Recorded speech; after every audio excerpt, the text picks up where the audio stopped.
Fateh ji. We welcome all. और शुरू करूं तो पहला ਅਸੀਂ ਉਸ ਅਕਾਲ ਪੁਰਖ ਦੀ ਬਲੇਸਿੰਗ ਲਵਾਂਗੇ ਇੱਕ ਵਾਰੀ ਮੂਲ ਮੰਤਰ ਦਾ ਪਾਠ ਕਰਕੇ। ਇੱਕ ਓੰਕਾਰ ਸਤਨਾਮ ਕਰਤਾ ਪੁਰਖ ਨਿਰਭਉ ਨਿਰਵੈਰ ਅਕਾਲ ਮੂਰਤ ਅਜੂਨੀ ਸੈਭੰ ਗੁਰ ਪ੍ਰਸਾਦ।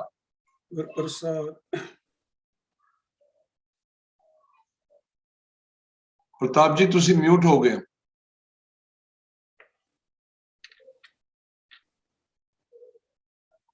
You're still muted.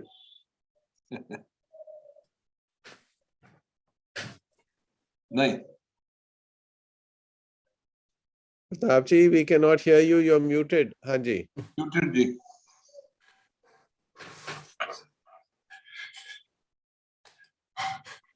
Pratap Singh ji, we cannot hear you. You're right. It is now mute. Unmute ho gaya ji. Can you hear me now? Yes. Hanji, आवाज आ रही है जी. Okay, I was actually she has muted everybody, and now you can unmute yourself as and when your turn comes. No problem. All right. Sorry for the delay. मैं थोड़ा सारे दा बहुत दिलों welcome करना चाहता हैगा और it's a very good occasion कि सानू आज मौका मिल रहा है बड़े अच्छे लर्नड स्कॉलर्स तो को सुनने वास्ते on a very important topic. ਅਸੀਂ ਇਸ ਤੋਂ ਪਹਿਲੇ ਗੁਰੂ ਤੇਗ ਬਹਾਦਰ ਸਾਹਿਬ ਦੇ ਉੱਤੇ ਇੱਕ ਸੈਮੀਨਾਰ ਕਰ ਚੁੱਕੇ ਹਾਂ ਵਿਚ international seminar that was on in December ਔਰ ਹੁਣ ਇਹ ਦੂਸਰਾ ਸੀਰੀਜ਼ ਦੇ ਵਿੱਚ ਹੈਗਾ ਟੌਪਿਕ ਆਇਆ ਉਸੇ ਦੇ ਉੱਪਰ travels and its impact. Now before I proceed further ਮੈਂ ਰਿਕੁਐਸਟ ਕਰਾਂਗਾ ਸਰਦਾਰ ਰਵਿੰਦਰ ਸਿੰਘ ਹੂਜਾ ਨੂੰ ਸਾਡੇ acting president of the Sikh Forum to say brief few words about the Sikh forum and its activities. Thank you. Vaheguru Ji Ka Khalsa, Vaheguru Ji Ki Fateh. Distinguished speakers at the webinar, distinguished guests, members of the Sikh Forum, ladies and gentlemen. Sikh Forum 1984 ਵਿੱਚ create ਕੀਤਾ ਗਿਆ ਸੀ। General Jagjit Singh Arora, Kuldeep Nair Saab, and others, Sachar Saab, Justice Sachar, and other eminent people. Because 84 was a watershed years for the Khalsas. Pehle Operation Blue Star and then the huge genocide of October, November. So the Sikh Forum us vele did a yeoman service, not only in physically rehabilitating the people, but also, substantially lifting the morale of the people jede affected san us vele. Over the years, things settled, and but still, Sikh Forum ajay bhi right affected ਬੱਚਿਆਂ ਦੇ ਤੇ grandchildren ਨੂੰ ਅਜੇ ਵੀ education ਦੇ ਵਿੱਚ support ਕਰ ਰਿਹਾ ਹੈ, and largely ਸਾਲ ਵਿੱਚ 2 ਬੜੇ ਵੱਡੇ seminars ਅਸੀਂ hold ਕਰਦੇ ਹਾਂ. One is for Operation Blue Star and one is for the riots that took place. Over the last 12 months, ਅਸੀਂ ਕੋਸ਼ਿਸ਼ ਕੀਤੀ ਹੈ ਕਿ ਅਸੀਂ ਇਹਦੀ activity based Sikh Forum the improve kariye, change kariye, bandwidth to improve kariye. And so we've had seminars like Pratapir was just mentioning, asi Guru Tegh Bahadur Sahab te ek international seminar kita, ਹੋਰ ਵੀ issue based ਚੀਜ਼ਾਂ ਕੀਤੀਆਂ, Sardar Talochan Singh ji and other people who were they were felicitated. And then we had a meeting with the youth of the country and how Sikh youth of the country and how they're reacting. So it is, and then we had last a meeting on the Zafarnama, which was very well attended and very well received. And now, continuing with that trend, we are having a meeting today, and the webinar has given us an opportunity ki aisi experts nu bar dur to jehde baithe hai hun aj US to aaye hai experts, ਇਹਨਾਂ ਨੂੰ ਸੁਣਨ ਦਾ ਮੌਕਾ, ਇਹਨਾਂ ਨਾਲ interact ਕਰਨ ਦਾ ਮੌਕਾ ਸਾਨੂੰ ਮਿਲ ਰਿਹਾ ਹੈ. Of course, we look forward to physical meetings also, but this privilege which we have today is phenomenal. Idea at the seminar da sade past vice president and a person of great intellect, Dr. A.S. Narang, unada si, and very highly appreciate, sir, your effort to moving in this direction. It's a path less traveled. ज़्यादा गल जदों होंदी है travels दी ते गुरु नानक साहब दी होंदी है ते गुरु तेग बहादुर साहब the travels, especially in this 400 years. I think it's a path that you've taken us into is a great one. And ਜਿਹੜੇ ਅੱਜ experts Dr. Bishora Singh ਨੇ join ਕੀਤਾ ਹੈ, Harbans Lal ji probably joining in. They're working against time zones, and we greatly appreciate कि ਤੁਸੀਂ ਸਾਡੇ ਨਾਲ join ਕਰ ਰਹੇ ਹੋ. Our experts from Delhi, Dr. Paramveer Singh, Punjabi University, Patiala, Dr. Harbans Sagu, Director, International Center for Sikh Studies, and Himadri Banerjee from Jadavpur University, Calcutta. A warm welcome to you, and I look forward to a great knowledge expanding evening today. Thank you very much. Welcome all of you once again, and I hand it over to Sada Pratap Singh ji. शुरू हो गया हाँ telephone पे भेजा ਤੁਹਾਨੂੰ ਭੇਜਿਆ ਜੀ ਸਭ ਕੁਝ ਭੇਜਿਆ ਮੈਂ ਅੱਜ ਜਲ ਰਵਿੰਦਰ ਫੀਲ ਸੰਜੋਗੇ Ravinder ji, thank you very much. Kindly do a favor. Give the ID code again to Thala Torochan Singh. He's waiting. He's probably got mixed up. Acha, theek hai. Thank you, Ravinder ji, for your brief detail of the Sikh Forum. Now we move further. I'd like to ਇਹ ਜਿਹੜਾ seminar ਹੈ ਕਿ ਅਸੀਂ mix ਰੱਖਾਂਗੇ ਪੰਜਾਬੀ ਵਿੱਚ ਔਰ English ਵਿੱਚ ਕਿਉਂਕਿ ਸਾਰੇ ਜਿੰਨੀ ਆਡੀਅנס ਹੈਗੀ ਸਾਡੀ ਉਹ ਪੰਜਾਬੀ ਸਭ ਜਾਣਦੀ ਹੈਗੀ ਜਿਨ੍ਹਾਂ ਨੂੰ ਕੋਈ ਰਿਕੁਆਇਰਮੈਂਟ ਹੈ ਇੰਗਲਿਸ਼ ਦੀ ਤਾਂ ਇੰਗਲਿਸ਼ ਵਿੱਚ ਆ ਜਾਏਗਾ so mix a blend of both Punjabi and English will continue in that ਜਿਸ ਤਰ੍ਹਾਂ ਤੁਹਾਨੂੰ ਪਹਿਲੇ ਦੱਸਿਆ ਹੈਗਾ ਕਿ this is the second in the series in Guru Tegh Bahadur 400th year of the commemorating the life of the Guru Tegh Bahadur. Travel and impacts ਅਸੀਂ ਪਹਿਲੇ series ਦੇ ਵਿੱਚ ਰਹਿ ਗਿਆ ਸੀ and then we started to do it.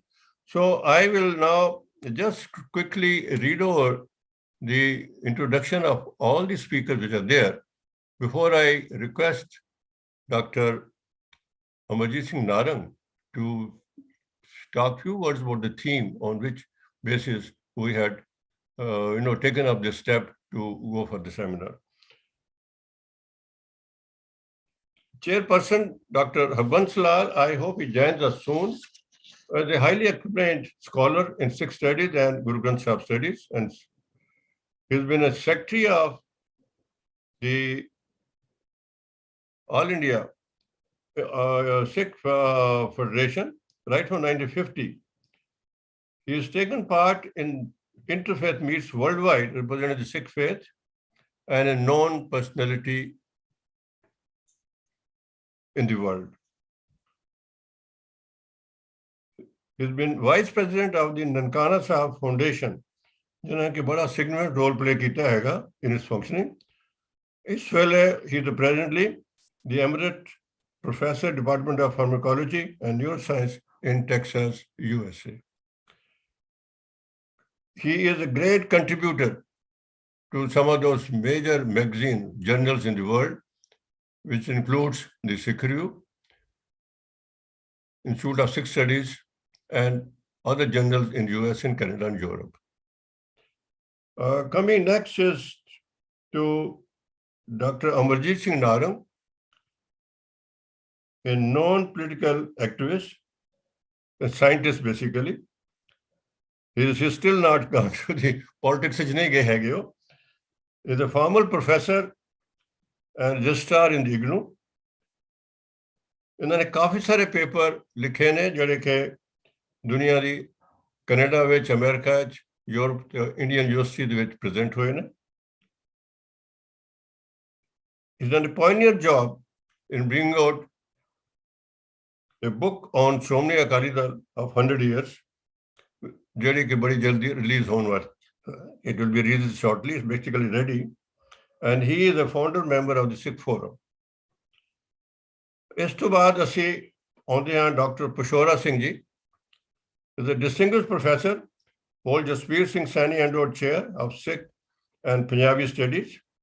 He is a faculty advisor, UG Education Abroad Program in India, University of California, Riverside.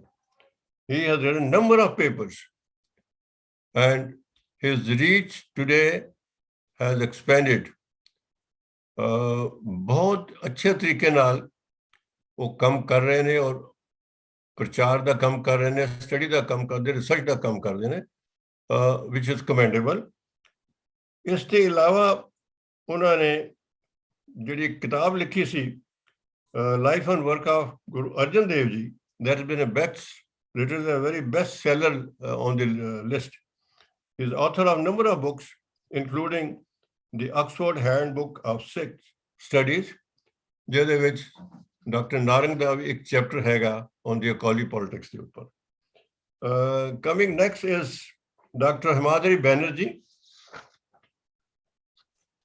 He has been holding Guru Nanak Chair in the Department of History, Jadavpur University, Calcutta, right from 2002, and has been involved in the Sikh studies. ਇਹਨਾਂ ਨੇ ਵੀ ਬਹੁਤ ਸਾਰੀਆਂ ਕਿਤਾਬਾਂ ਲਿਖੀਆਂ ਨੇ and article contribute ਕਰਦੇ ਨੇ to various journals in India. His aptitude for research job, ਜਿਸ ਕਰਕੇ ਇਹਨਾਂ ਦੇ ਜਿੰਨੇ ਵੀ ਸਿੱਖ ਸੈਟਲਮੈਂਟ ਹੈਗੇ ਨੇ, ਬਿਹਾਰ ਵਿੱਚ ਨੇ, ਉੜੀਸਾ ਵਿੱਚ ਨੇ, ਬੰਗਾਲ ਵਿੱਚ ਨੇ, ਨਾਰਥ ਈਸਟ ਵਿੱਚ ਨੇ, that means Assam and Dhaka and those areas. He has done the mapping of the Sikh settlers in those regions. It's a commendable job done, and it's been very well appreciated by the society.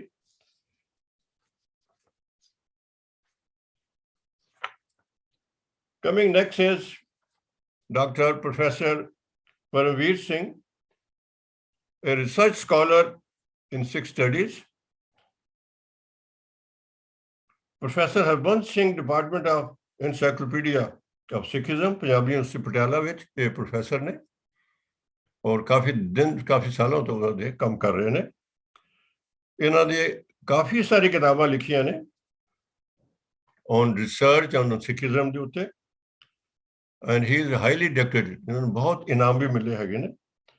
He is member of the various institutions and universities in India, ਔਰ Sikh research board ਜਿਹੜਾ ਹੈ SGPC ਦਾ, ਉਹਦੇ ਵੀ ਇੱਕ ਬੜੇ active member ਹੈਗੇ।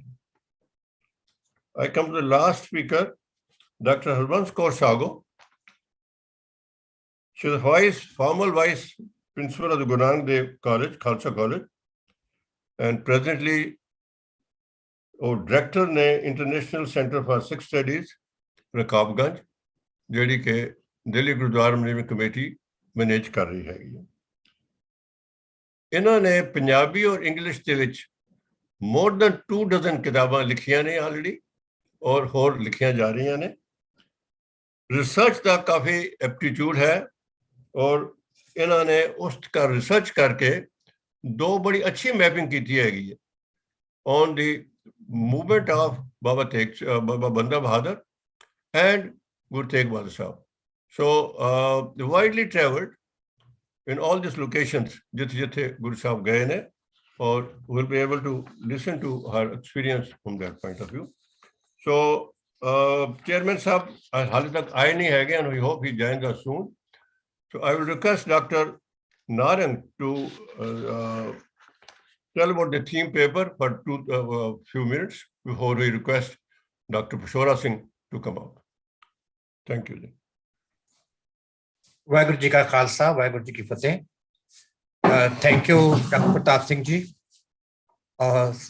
ਥੋੜੀ ਜਿਹੀ minor correction ਮੈਂ ਕਰਦਾ, ਜਿਹੜਾ ਸਾਡੇ ਪ੍ਰੈਜ਼ੀਡੈਂਟ ਸਾਹਿਬ ਨੇ ਕਿਹਾ ਸੀ ਸਿੱਖ ਫੋਰਮ ਦੇ ਬਾਰੇ ਚ, ਤੇ ਕੁਲਦੀਪ ਨਈਅਰ ਜੀ ਜਾਂ ਜਸਟਿਸ ਸੱਚਰ ਵਗੈਰਾ ਉਹ ਸਿੱਖ ਫੋਰਮ ਦੇ ਫਾਊਂਡਰ ਜਾਂ ਮੈਂਬਰ ਵਗੈਰਾ ਨਹੀਂ ਸੀ ਫॉर ਸਰਟਨ ਰੀਜ਼ਨਸ, ਇਸ ਕਰਕੇ ਕਿਸੇ ਨੂੰ ਕੋਈ ਗਲਤਫਹਿਮੀ ਨਾ ਹੋਏ, ਇਟ ਸ਼ੁੱਡ ਬੀ ਕਰੈਕਟਡ। ਐਨੀਹਾਉ ਦੇਖਿਓ, ਸਾਨੂੰ ਜਿਹੜਾ ਮੌਕਾ ਮਿਲਿਆ ਹੈ ਗੁਰੂ ਤੇਗ ਬਹਾਦਰ ਸਾਹਿਬ ਦਾ 400 ਸਾਲਾ ਪ੍ਰਕਾਸ਼ ਉਤਸਵ ਮਨਾਉਣ ਦਾ, ਉਹਨੇ ਸਾਨੂੰ ਇੱਕ ਮੌਕਾ ਵੀ ਦਿੱਤਾ ਹੈ ਕਿ ਅਸੀਂ ਗੁਰੂ ਤੇਗ ਬਹਾਦਰ ਨੂੰ ਇੱਕ ਪ੍ਰੋਪਰ ਪਰਸਪੈਕਟਿਵ ਦੇ ਵਿੱਚ ਸਮਝੀਏ।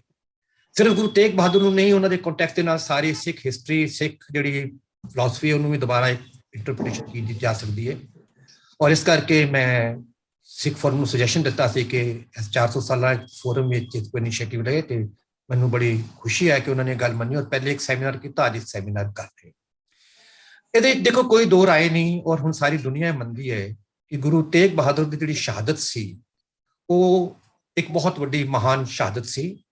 ਹਾਲਾਂਕਿ ਬਹੁਤ ਵਾਰੀ ਕਿਹਾ ਜਾਂਦਾ ਹੈ ਕਿ ਉਹਨਾਂ ਦੀ ਸ਼ਹਾਦਤ ਕਸ਼ਮੀਰੀ ਪੰਡਤਾਂ ਦੇ ਵਾਸਤੇ ਸੀ, ਇਹ ਜੰਜੂ ਔਰ ਤਿਲਕ ਦੇ ਰਾਖੀ ਸੀ, ਪਰ ਇਹ ਹੁਣ ਦੁਨੀਆ ਸਾਰੀ ਮੰਨਦੀ ਹੈ ਕਿ ਨਹੀਂ, ਇਨਫੈਕਟ ਗੁਰੂ ਤੇਗ ਬਹਾਦਰ ਜਿਹੜੀ ਸ਼ਹਾਦਤ ਸੀ, ਇਨਫੈਕਟ ਗੁਰੂ ਗੋਬਿੰਦ ਸਿੰਘ ਨੇ ਖੁਦ ਇਹ ਗੱਲ ਕਹੀ ਹੈ। ਅਸੀਂ ਉੱਥੇ ਕਹਿ ਦਿੰਦੇ ਹਾਂ ਕਿ ਗੁਰੂ ਗੋਬਿੰਦ ਸਿੰਘ ਨੇ ਤੇ ਤਿਲਕ ਜੰਜੂ ਦਾ ਰਾਖਾ, ਤੇ ਅਸੀਂ ਮੰਨ ਲੈਂਦੇ ਹਾਂ। ਸੁਣ ਰਿਹਾ ਮੈਂ, ਜੁਆਇਨ ਹੋ ਗਿਆ ਮੇਰੀ। ਥੈਂਕ ਯੂ ਜੀ, ਥੈਂਕ ਯੂ ਜੀ, thank you.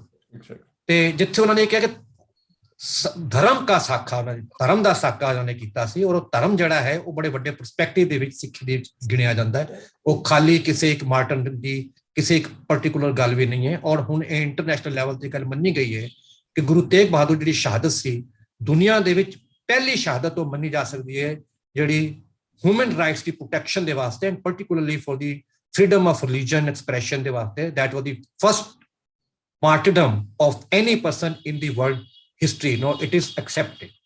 But at the same time, ਦੂਸਰੀ ਜਿਹੜੀ ਮੇਨ ਐਸਪੈਕਟ ਹੈ ਕਿ ਸਾਡੇ ਅੰਦਰ ਜਿਹੜੀ ਅਸੀਂ ਗੱਲ ਸਮਝਦੇ ਹਾਂ ਉਹ ਸ਼ਾਇਦ ਇਸੇ ਸ਼ਹਾਦਤ ਤੱਕ ਸੀਮਤ ਰੱਖ ਕੇ ਕਰ ਦਿੰਦੇ ਹਾਂ। ਗੁਰੂ ਤੇਗ ਬਹਾਦਰ ਨੂੰ ਅਸੀਂ ਦੋ ਅੰਗਲ ਤੋਂ ਦੇਖਿਆ ਜਾਂਦਾ ਹੈ। ਸਾਡੀ ਜਿਹੜੀ ਟ੍ਰੈਡੀਸ਼ਨਸ ਚੱਲੀਆਂ ਆ ਰਹੀਆਂ ਨੇ, ਭਾਵੇਂ ਕਥਾਵਾਚਕ ਨੇ, ਭਾਵੇਂ ਸਾਖੀਆਂ ਨੇ, ਜਨਰਲ ਨੇ, ਉਹਦੇ ਦੋ ਚੀਜ਼ਾਂ ਗੁਰੂ ਤੇਗ ਬਹਾਦਰ ਦੇ ਬਾਰੇ ਆਮ ਤੌਰ ਤੇ ਹੁੰਦੀਆਂ ਨੇ ਕਿ ਇੱਕ ਉਹਨਾਂ ਨੇ ਕਸ਼ਮੀਰੀ ਪੰਡਤਾਂ ਦੇ ਵਾਸਤੇ ਸ਼ਹਾਦਤ ਦਿੱਤੀ, ਔਰ ਦੂਸਰਾ ਇਹ ਕਿਹਾ ਜਾਂਦਾ ਹੈ ਕਿ ਗੁਰੂ ਤੇਗ ਬਹਾਦਰ ਜਿਹੜੇ ਨੇ ਉਹ ਬਹੁਤ ਵੱਡੇ ਵਿਰਾਗ ਦੀ, ਉਹਨਾਂ ਦੀ ਜਿਹੜੀ ਬਾਣੀ ਹੈ ਉਹਦੇ ਬਹੁਤ ਵੱਡੇ ਕਾਵ ਨੇ ਵਿਰਾਗ ਦੇ।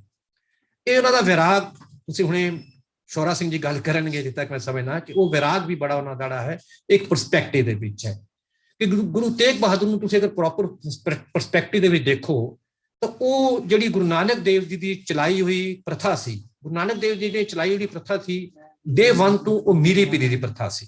ਭਾਵੇਂ ਮੀਰੀ ਪ੍ਰਥਾ ਦਾ ਜਿਹੜਾ ਮੈਨੀਫੈਸਟੇਸ਼ਨ ਹੈ ਉਹ 6ਵੇਂ ਗੁਰੂ ਨੇ ਕੀਤਾ, ਲੇਕਿਨ ਫੈਕਟ ਇਹ ਹੈ ਕਿ ਗੁਰੂ ਨਾਨਕ ਦੇਵ ਜੀ ਨੇ ਹੀ ਆਪਣੇ ਵੇਲੇ, ਕਿਉਂਕਿ ਜਿਹੜੀ ਸਿੱਖੀ ਧਰਮ ਦੀ ਉਹਨਾਂ ਨੇ ਨੀਂਹ ਰੱਖੀ ਸੀ, ਉਹਦਾ ਜਿਹੜਾ ਬੇਸ ਸੀ ਉਹ ਸੀ Liberty, equality, fraternity and justice. ਅਗਰ ਤੁਸੀਂ ਚੰਗੀ ਤਰ੍ਹਾਂ ਪੜ੍ਹੋ ਉਹਦੀ ਜਿਹੜੀ ਵਿਜ਼ਨ ਹੈ ਉਹ ਇਹ ਚਾਰ ਨੇ, ਜਿਹੜੇ ਬਾਅਦ ਜਾ ਕੇ ਅਮਰੀਕਾ ਦੀ ਗੱਲਾਂ ਹੋ ਰਹੀਆਂ, ਫ੍ਰੈਂਚ ਰੈਵੋਲੂਸ਼ਨ ਦੀਆਂ ਗੱਲਾਂ ਹੋ ਰਹੀਆਂ, ਉਹ ਸਾਨੂੰ 15ਵੀਂ ਸ਼ਤਾਬਦੀ ਵਿੱਚ ਹੀ ਗੁਰੂ ਨਾਨਕ ਦੇ ਵਿੱਚ ਮਿਲ ਜਾਂਦੇ ਨੇ, ਜਸਟਿਸ, ਇਕੁਐਲਿਟੀ, ਲਿਬਰਟੀ ਔਰ ਫਰਟਰਨਿਟੀ। ਔਰ ਇਸ ਕਰਕੇ ਗੁਰੂ ਨਾਨਕ ਦੇਵ ਜੀ ਨੇ ਇਹ ਕਿਹਾ ਕਿ ਜਿਹੜਾ ਸਿੱਖ ਗੁਰੂ ਹੈ, for that matter not only Sikh, for any spiritual person, this is not sufficient to be a spiritual and otherworldly. The one has to be very much concerned with the social aspects in this world itself. And that is why he criticized all those who have left this world, left the families and discarded everything in the name of what you call salvation, otherworldly affairs, etc., etc. Therefore, Guru Nanak Dev Ji very from the beginning said that our concern is this worldly also. This world is also. And that is why this process has gone onward. And in this process, great contribution was again made by Guru Arjan Dev through his martyrdom. And again, this his martyrdom, again, ਅਸੀਂ ਉਹਨਾਂ ਨੂੰ ਕਹਿੰਦੇ ਹਾਂ ਕਿ ਉਹ ਸ਼ਕਤੀ ਔਰ ਸ਼ਾਂਤੀ ਦੇ ਦਾਰੀ ਸੀ, ਸ਼ਾਂਤੀ, ਲੇਕਿਨ ਉਹਨਾਂ ਦਾ ਮਾਰਟਰਡਮ ਜਿਹੜਾ ਹੈ that was very much concerned with political affairs of the time.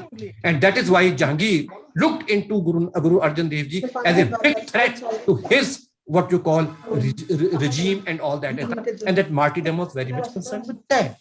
Now, in that line, again, Guru Har Gobind Ji started this manifestation of Sikh, Miri and Piri in a proper manifested way. Then again, coming to Guru Tegh Bahadur, again you find that though, as I said, कि जिस तरह से उन्होंने बहुत एक कहते हैं जी वैराग के कवि या सिमर से बात कर लियो, उसने सोफा अंदर वाला जेड़े दूसरे मेरे ख्याल सारे प्लीज अनम्यूट कर लो, डिस्टर्बेंस आंदी है, it's my humble request please. तो ਉਹਦੇ ਵਿੱਚ ਜਿਹੜਾ ਹੈਗਾ ਤੁਸੀਂ ਅਗਰ ਦੇਖੀਏ ਤੇ ਗੁਰੂ ਤੇਗ ਬਹਾਦਰ ਵੀ ਉਸੇ ਪਰੰਪਰਾ ਦੇ ਵਿੱਚ ਨੇ ਜਿਸ ਨੂੰ ਮੀਰੀ ਪੀਰੀ ਕਹਿ ਸਕਦੇ ਹਾਂ ਜਾਂ ਸੰਤ ਸਿਪਾਹੀ ਦੀ ਪਰੰਪਰਾ ਕਹਿ ਸਕਦੇ ਹਾਂ। ਉਹਦੀ ਸਭ ਤੋਂ ਵੱਡੀ ਸਾਨੂੰ ਜਿਹੜੀ ਦੇਖਣ ਨੂੰ ਮਿਲਦੀ ਹੈ ਚੀਜ਼ ਉਹ ਉਹਨਾਂ ਦੀ ਪੋਇਟਰੀ ਤੋਂ ਇਲਾਵਾ ਜਿਹੜੀ ਉਹਨਾਂ ਦੇ ਟਰੈਵਲਸ ਨੇ ਉਹਦੇ ਵਿੱਚ ਬਹੁਤ ਜ਼ਿਆਦਾ ਕਲੀਅਰ ਮਿਲਦੀ ਹੈ। ਗੁਰੂ ਤੇਗ ਬਹਾਦਰ ਗੁਰੂ ਨਾਨਕ ਦੇਵ ਜੀ ਦੇ ਬਾਅਦ ਗੁਰੂ ਤੇਗ ਬਹਾਦਰ ਸਭ ਤੋਂ ਜ਼ਿਆਦਾ ਟਰੈਵਲ ਉਹਨਾਂ ਨੇ ਕੀਤਾ ਹੈ। ਇਹ ਠੀਕ ਹੈ ਕਿ ਟਰੈਵਲ ਵਿਦ ਇਨ ਇੰਡੀਆ ਕੀਤਾ, ਲੇਕਿਨ ਗੁਰੂ ਨਾਨਕ ਦੇਵ ਦੇ ਬਾਅਦ ਸਭ ਤੋਂ ਜ਼ਿਆਦਾ ਟਰੈਵਲ ਗੁਰੂ ਤੇਗ ਬਹਾਦਰ ਨੇ ਕੀਤਾ ਹੈ। ਔਰ ਜਿਹੜਾ ਉਹਨਾਂ ਦਾ ਟਰੈਵਲ ਹੈ, ਹੁਣ ਜਿਸ ਤਰ੍ਹਾਂ ਤੁਹਾਨੂੰ ਸਾਰੇ ਐਕਸਪਰਟ ਦੱਸਣਗੇ ਕਿ ਮੈਂ ਐਕਸਪਰਟਸ ਆਏ ਨੇ, ਮੈਂ ਉਹਨਾਂ ਚੀਜ਼ ਜਾਣਨਾ ਨਹੀਂ ਚਾਹੂੰਗਾ, ਟਾਈਮ ਵੀ ਨਹੀਂ ਹੈ, ਔਰ ਕਿਉਂਕਿ ਐਕਸਪਰਟਸ ਨੂੰ ਬੁਲਾਇਆ, ਲੇਕਿਨ ਉਹਨਾਂ ਟਰੈਵਲ ਦੇ ਵਿੱਚ ਬੜੀਆਂ ਚੀਜ਼ਾਂ ਕਲੀਅਰ ਆ ਜਾਂਦੀਆਂ ਨੇ ਕਿ ਉਹਨਾਂ ਦਾ ਟਰੈਵਲ ਜਿਹੜਾ ਹੈ ਸਿਰਫ ਸਿੱਖੀ ਨੂੰ ਫੈਲਾਉਣ ਵਾਲਾ ਟਰੈਵਲ ਨਹੀਂ ਸੀ, but it was very much a concern with political and social affairs of the time. ਔਰ ਇਸੇ ਕਰਕੇ ਡਿਊਰਿੰਗ ਇਟਸ ਟਰੈਵਲ ਇਟਸੈਲਫ ਉਹਨਾਂ ਨੂੰ ਔਰੰਗਜ਼ੇਬ ਨੇ ਅਰੈਸਟ ਕਰ ਲਿਆ ਸੀ।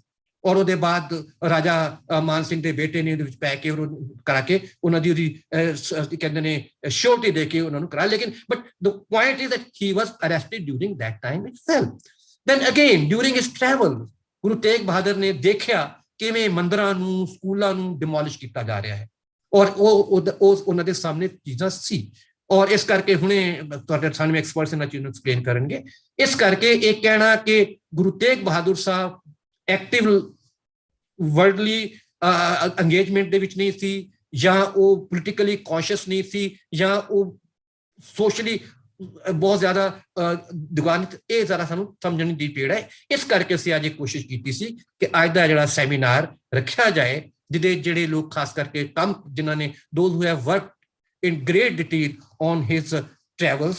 We have invited them, and I'm very happy that all these experts they have accepted our invitation and they are in. Just to conclude, what I say is that actually the travels, as we understand, of Guru Tegh Bahadur was to spread his message, extend and mobilize the community. He departed from extended journey, first East India, as we know, then particularly within India, within Punjab to Malwa, and in all these types, his concern was primarily to motivate socio-politics along with spiritual aspects of that. So that is why he was arrested and all those types of things.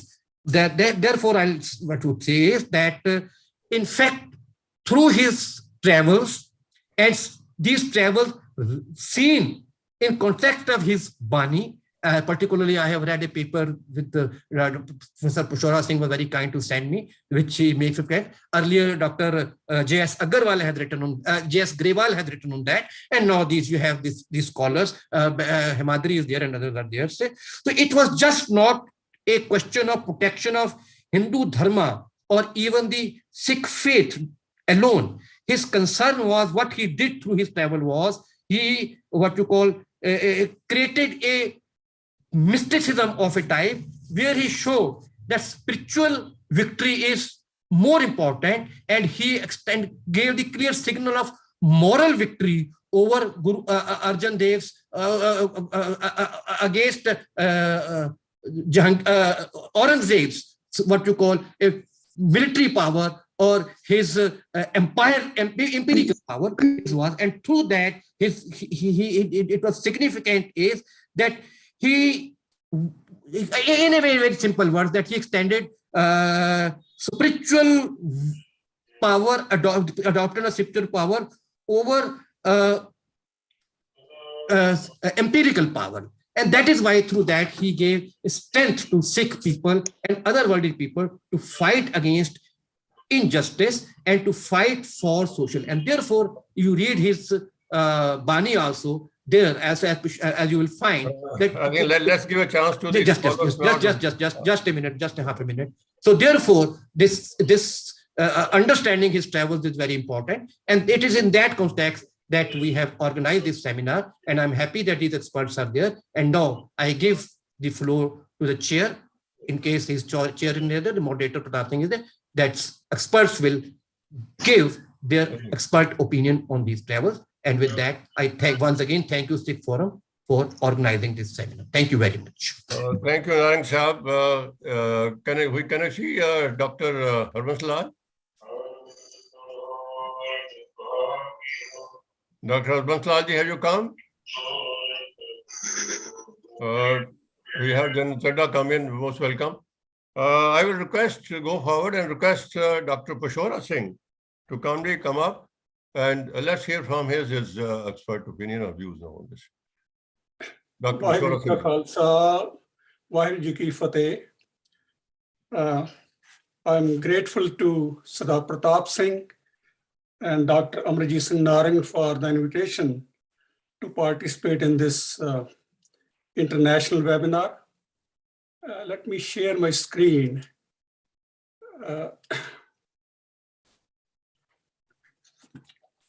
My presentation today explores the state of fearlessness and human justice in Guru Tegh Bahadur's Bani by understanding its wider significance from a global perspective.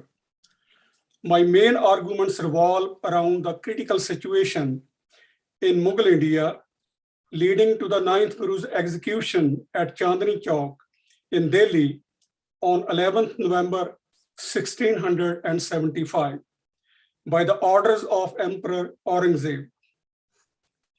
Rectifying skewed perspectives offered by modern historians in which the death of the 9th Guru is simply an accident of history, I argue how Guru Tegh Bahadur was forced to intervene in the flow of history on behalf of downtrodden and minority voices.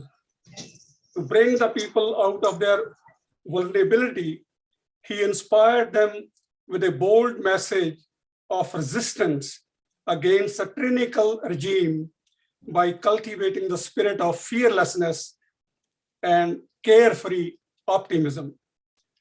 In his Bani, Guru Tegh Bahadur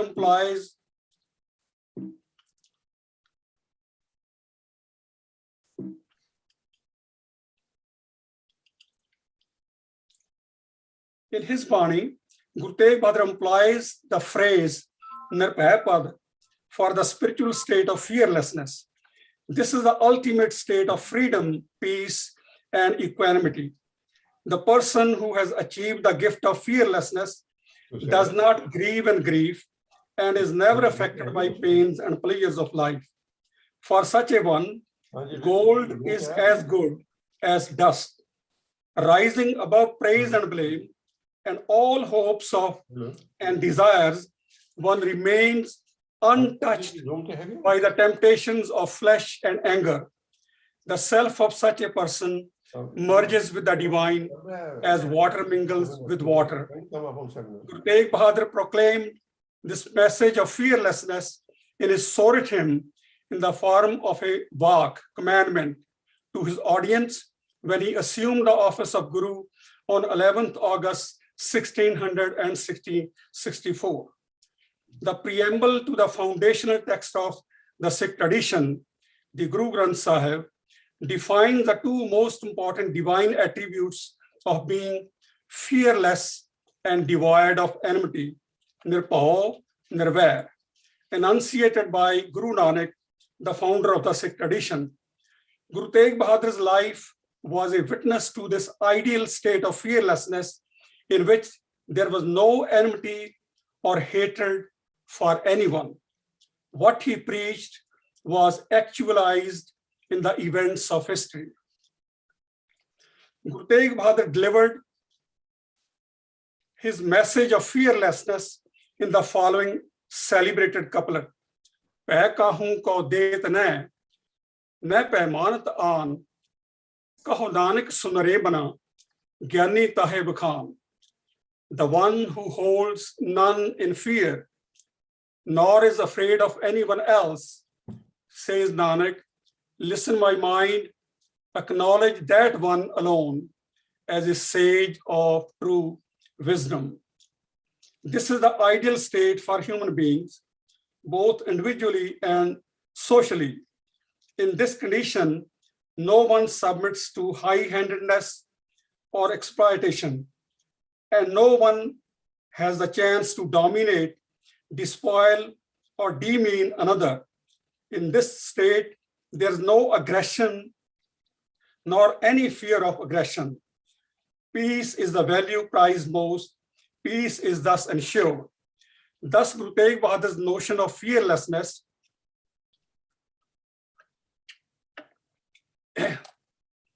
is accompanied by compassionate love without any prejudice or hatred for anyone. By contrast, a tyrant, whether it is Aurangzeb or Putin in modern times, can be fearless too, but he is full of hatred for the people whom he wants to oppress by misusing his political power. This message of fearlessness by the 9th Guru fired the imagination of rural population of Malwa region of Punjab. It posed a direct challenge to Emperor Aurangzeb, who had imposed Islamic laws and taxes throughout the empire and ordered the replacement of Hindu temples with mosques. In this ominous situation, Guru Tegh Bahadur was exhorting his followers to acknowledge only such a person as the true sage who frightened none and feared none. His bold message has a deep impact on his audience.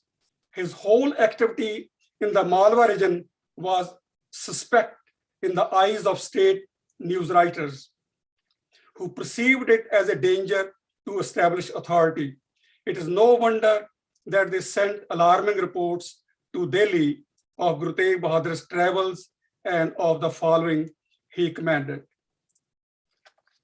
From Guru Tegh Bahadur's letters written to different congregations in East India, it's quite evident that Guru Tegh Bahadur was as much concerned with worldly affairs as he was anxious about the spiritual matters of his followers. He always inspired them to cultivate carefree optimism in life, worrying only about those matters which were out of their course. The mundane world is like a road where no one stays forever.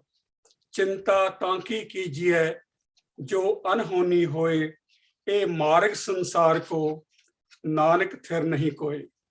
We should only become anxious if something unexpected happens. This is the way of the world, O Nanak, where nothing is stable or permanent. Guru Tegh Bahadur exhorts his audience to be aware of the reality of the world, where nothing is permanent. Everything happens according to the divine will, and there's no need to worry at all. Perhaps people should worry only if something unexpected happens. They should rather put their faith exclusively in the indwelling Akal Purkh Vaheguru, who looks after them in their mundane affairs. By submitting to the divine will cheerfully, one can become carefree, achint, by gaining confidence to cope with any situation of anguish and despair, because every happening is then seen to be coming from God. The immediate impact of Guru Tegh Bahadur's slok on his followers was to make them so resolute and light-hearted, veprava, that they did not worry about anything while facing the dire circumstances.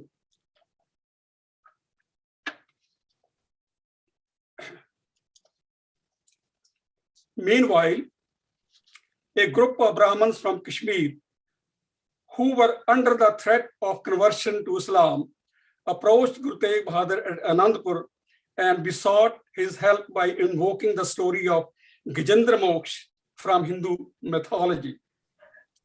Their condition is reflected in the following couplet, Dohra. Bal chutkeo, bandhan pare, kachu na hot upaye, kaho nanak ab ot har, gaj jyon ho sahai. The strength is exhausted and we are in captivity. Nothing is going to work at all.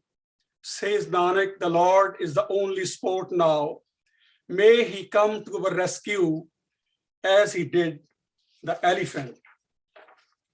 This couplet describes the pathetic condition of powerlessness and captivity in which human beings become vulnerable. The Guru consoled the Kashmiri Brahmins and made the decision to confront the Mughal authorities in Delhi. He designated his only son to the office of Guru by instructing him to empower the Sikh Panth so that it could break the shackles of slavery. Addressing the newly designated Guru Gobind Singh, Guru Tegh Bahadur recited the following couplet to ameliorate the pathetic condition of powerlessness, captivity, and vulnerability. Bal hoa, bandhan chute, sab kich hot upaye, Nanak sab kich tumare haath mein, tum hi hot sahai. The strength is restored and the shackles are broken. All the strategies are now doable. O Nanak, Everything is in your hands, Lord. You are my helper and support. In the context of political situation of his times, this unique slok was Guru Tegh Bahadur's specific answer to the prayers of the elite groups of Brahmins in the contemporary Hindu society. Guru Nanak had declared the ultimate victory of truth over falsehood explicitly. Kood nikhutte Nanaka, odak sach rahi. Falsehood will come to an end, O Nanak, and truth will prevail in the end. He equated truth with the divine name, Satnam. He further remarked, Sachyon ore sabko uppar sach achar. Truth is the highest virtue, but higher still is truthful living. Indeed, truthful conduct is at the heart of the Guru's message. The only way to become truthful is to bring oneself into harmony with the divine order, Hukam, by eradicating ego or self-centeredness, Home, through the constant practice of meditation on the divine name, Naam Simran.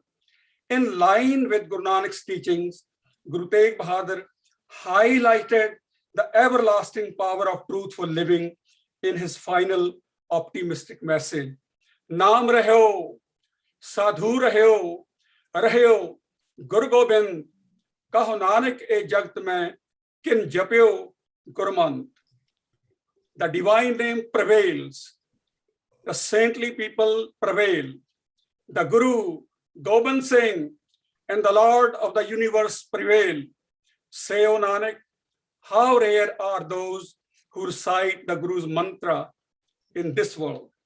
Here, Guru Tegh Bahadur's anticipatory experience reaches the climax of optimism. He envisioned that his martyrdom would not be the end of things. For him, the divine name, the saintly people, the Guru, and God would stay forever. He gave his final advice to the congregation through the 10th Guru that the constant remembrance of the divine name would be the only panacea for all the predicaments in life.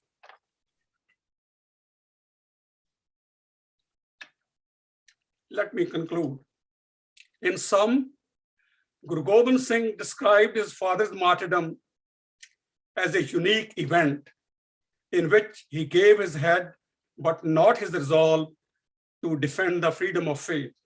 Dharm het saka jan kiya, sees diya par sir na diya. By refusing to embrace Islam. In this context, a world-renowned historian, Wilfred Cantwell Smith, has tellingly remarked that, quote, the attempt forcibly to convert the 9th Guru to an externalized, impersonal Islam clearly made an indelible impression on the martyr's 9-year-old son, Gobind, who reacted slowly but deliberately to eventually organizing the Sikh group into a distinct, formal, symbol-patterned, boundary community, unquote.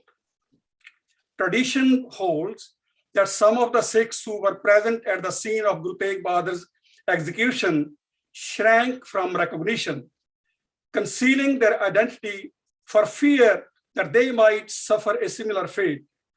To respond to this new situation, the 10th Guru resolved to impose on his followers an outward form that would make them instantly recognizable. Following his father's last instruction to empower the Sikh community, he restructured the Sikh Panth and instituted the Khalsa on Vaisakhi Day 1699, an order of loyal Sikhs bound by common identity and discipline. The creation of the Khalsa by the 10th Guru was unique in two senses. First, it invited all Sikhs to join the order of the Khalsa, regardless of their background. And second, it had a coherent vision of political sovereignty. All Sikhs were encouraged to become spiritual warriors of righteousness, engaged in a struggle against tyranny, social injustice, and economic exploitation. They were infused with a new spirit to help the weak and confront the powerful. They were further inspired to establish the sovereign state of the Khalsa, a new era of political and social awareness dawned with Guru Gobind Singh's, not as a departure from Guru Tegh Bahadur, but as a step forward. Guru Nanak's foundational message of cultivating in life the values of human equality, self-respect, justice for all, human dignity, and fearlessness found its practical expression in the lived experience of the Khalsa. Thus, Guru Tegh Bahadur's martyrdom laid the foundation of modern ideas of defending the universal values of freedom of conscience and human rights much before the dawn of European enlightenment. Thank you very much. Thank you, Bashora Singh ji. ਤੁਸੀਂ ਤੇ time to ਪਹਿਲੇ ਖਤਮ ਕਰਤਾ ਅੱਜ. So it's okay. I thought you would probably take extra time. ਹੁਣ ਮੈਂ ਇਸ ਤੋਂ ਬਾਅਦ request ਕਰਾਂਗਾ Dr. Hamidi Banerjee to please come up. ਮੈਂ ਤੁਹਾਨੂੰ ਸਾਰਿਆਂ ਨੂੰ ਦੱਸ ਦੇਣਾ ਚਾਹੁੰਦਾ ਕਿ ਜਿੰਨੀ ਪ੍ਰੋਸੀਡਿੰਗ ਹੈਗੀ ਇਸ ਬੀਇੰਗ ਲਾਈਵ ਬੀਮਿੰਗ ਹੋ ਰਹੀ ਇਸ ਦੀ ਵੀ ਔਰ YouTube ਤੇ ਵੀ ਜਾ ਰਿਹਾ ਹੈਗਾ ਕਾਫੀ ਸਾਡੇ ਸੱਜਣ ਨੇ world wide who are already attending to this ਜਿਹੜੇ ਫਿਜ਼ੀਕਲ ਨਹੀਂ ਆ ਰਹੇ ਉਹ ਬਾਹਰ ਵਿਦਨ ਇੰਡੀਆ ਬਾਹਰ ਸਾਰੇ ਕਾਫੀ ਸਾਰੇ ਉਹਨਾਂ ਉੱਤੇ ਇਸ ਦਾ ਫਾਇਦਾ ਉਠਾ ਰਹੇ ਨੇ thank you Himadri ji please come up You're muted. Please unmute yourself.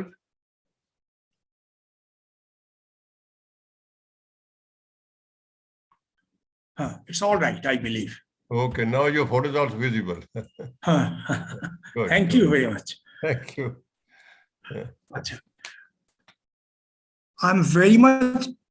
I'm overwhelmed rather by Professor Bashora Singh's observation, how the scattered dots are interconnected through the martyrdom of Guru Tegh Bahadur ji and his Bani's unique. I'm grateful and I'm thankful to the Sikh Forum for giving me the option. My time is 7:26. I would be completing by 7:37. Okay. You can take it 40 even. Go to 40. Sorry, please. You can please go up to 40s. You can go up to 740. Wonderful. No problem. Wonderful. The first PPT is of Guru Tegh Bahadur, drawn by a Bengali Muslim follower at Dhaka. I'll share the screen, just a moment. Just a minute, share the screen.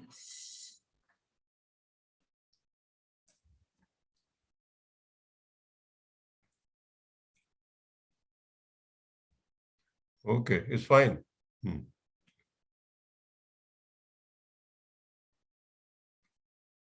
It's visible. Please go ahead. Wonderful, excellent, thank you. Now the এটাকে পরেরটা চালাবো কি করে রে আবলু পরেরটা চালাবো কি করে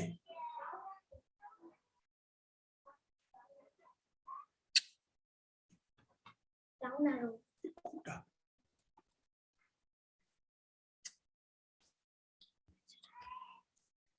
Himadri, please continue. It is coming up very fine. Carry on. Wonderful. So the first photo painting was by a disciple of possibly of Guru or by one Muslim painter of the court of Shaista Khan when he was governor of Bengal. The second slide points to some important sangats, beginning with this is the Patna, Bhagalpur, Munger, which are all mentioned in Guru Tegh Bahadur's Hukamnama. The next slide, I believe, it refers to Prachin Aitihashik Udasin Gurdwara, regenerated such different streams of Sikhism. The Udasin Gurdwara, which is very much there, it is mentioned Guru Tegh Bahadur evam Guru Dita Ji Maharaj. The second one is Gurdwara Taxal Sangat. It is in Sasaram. It is inhabited by some Bihar from the Punjabi Sikhs, speaking different languages, having their different rituals, and subscribing to different lower caste order, quote and unquote. Now, with the coming of Sikhism, themselves that they are having 6 disciples. This is Gurdwara Taxal. Gurdwara Taxal. Gurdwara Taxal. This is Gurmukhi Madhya Vidyalaya, but it is written in Hindi. It is not Punjabi. Next study. This is Mahajan Toli. That is, here the Sikhs were engaged in some trading professions. Possibly they were even in some money lending. Next. This is another Gurdwara. It is unique. That is, you will possibly not come across in Punjab. The name of the Gurdwara is Badi Purani Sangat.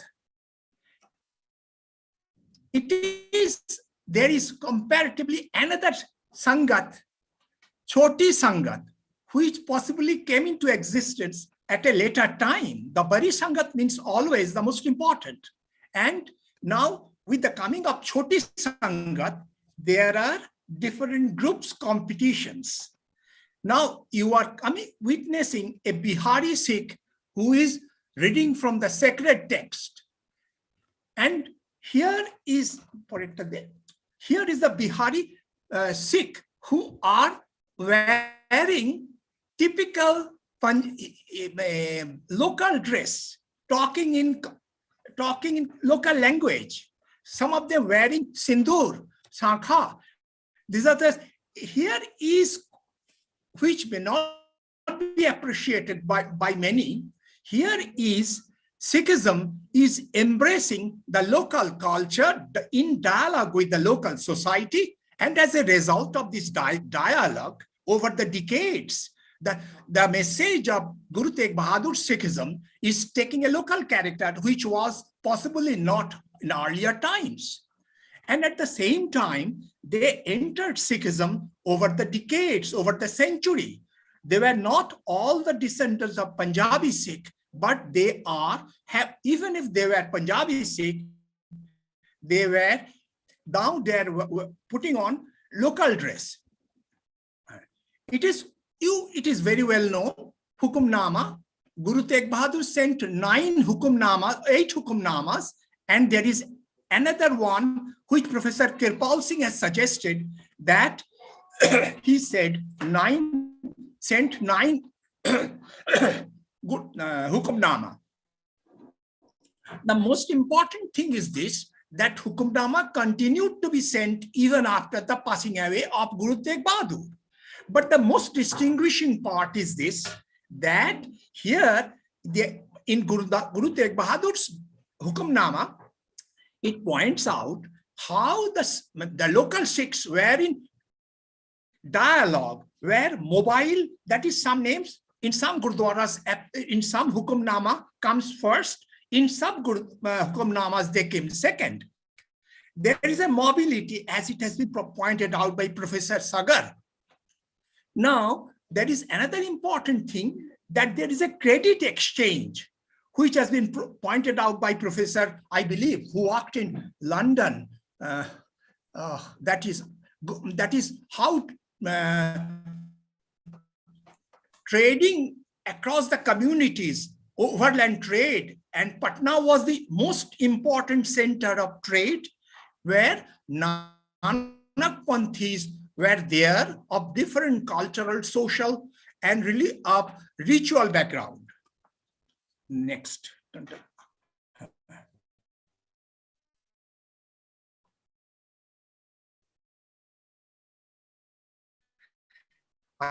Here is the Patna, that is, you are having two granths Prakash simultaneously. That is the Dasam Granth and the Adi Granth, which is no longer in circulation in Punjab after the introduction of Guru Singh's Singh Sabha movement. Why it is prevalent here? Because here the connection with the Punjabi Sikhs and Punjab, where the same thing is also Nanded Sahib. So here the Sikhs is equally refreshed or recharged by the coming of the Punjabi Sikhs, and the local Sikhs virtually controlled the local Gurdwara. And it is well known. It is a photograph. It is a painting of the time of possibly one of the earliest painting of Guru Dasam Guru, who was born here. Now we are going to impact in Assam. The impact is so decisive that they have become full-time agriculturists. They cultivate, they communicate in Punjab, in Assamese, and they follow local rituals, and they do not call their Gurdwara Gurdwara, but it is called Namghar, and they have put on that head during the time of rain or sun. It is called Toka, a typical local experience incorporated by the Sikhs. The same culture, agriculture is going on. Predominantly, they reside in 4 villages of Naga district, Chaparmukh, Barkola, and there are 2 more villages. Now, the next one is another thing, that is how Punjabi culture is penetrating. Originally, it was an old Gurdwara, but it is now Singh Sabha. It is now Singh Sabha, and it is in the Punjabi form of construction, Gurdwara, which was not there in previous decade. It was originally a typical Assamese hut type Gurdwara, but it has taken up local character. Next. Oh, it is Guru Govind's journey back to Punjab. I believe there is nothing more to be added. Oh, thank you. Okay.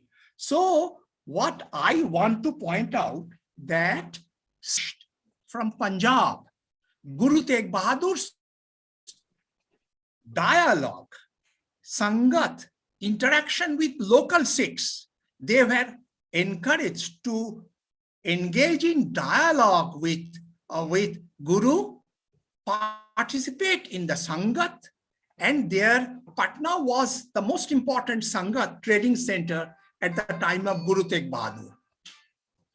So it emerged as the most important trading center, and also from there the Sikhs traveled to Odisha via Vadrak, Katak and Puri, and set up the new Gurudwara in the sea coast. Thank you very much for giving me the option. Thank you. Thank you, Himaji, for your in-depth study of this Bihar and Assam area. I wish you would have added something more on the Odisha. जो आपने बड़ा अच्छा पीछे paper लिखा था, उसका तो अभी लकीली अमरदीप सिंह जी ने, जो आपने गुरु नानक साहब के ट्रैवल में लिखा है, काफी अच्छा लिख दिया है, So I would now request the next speaker, Dr. Paramveer Singh ji, to kindly come up.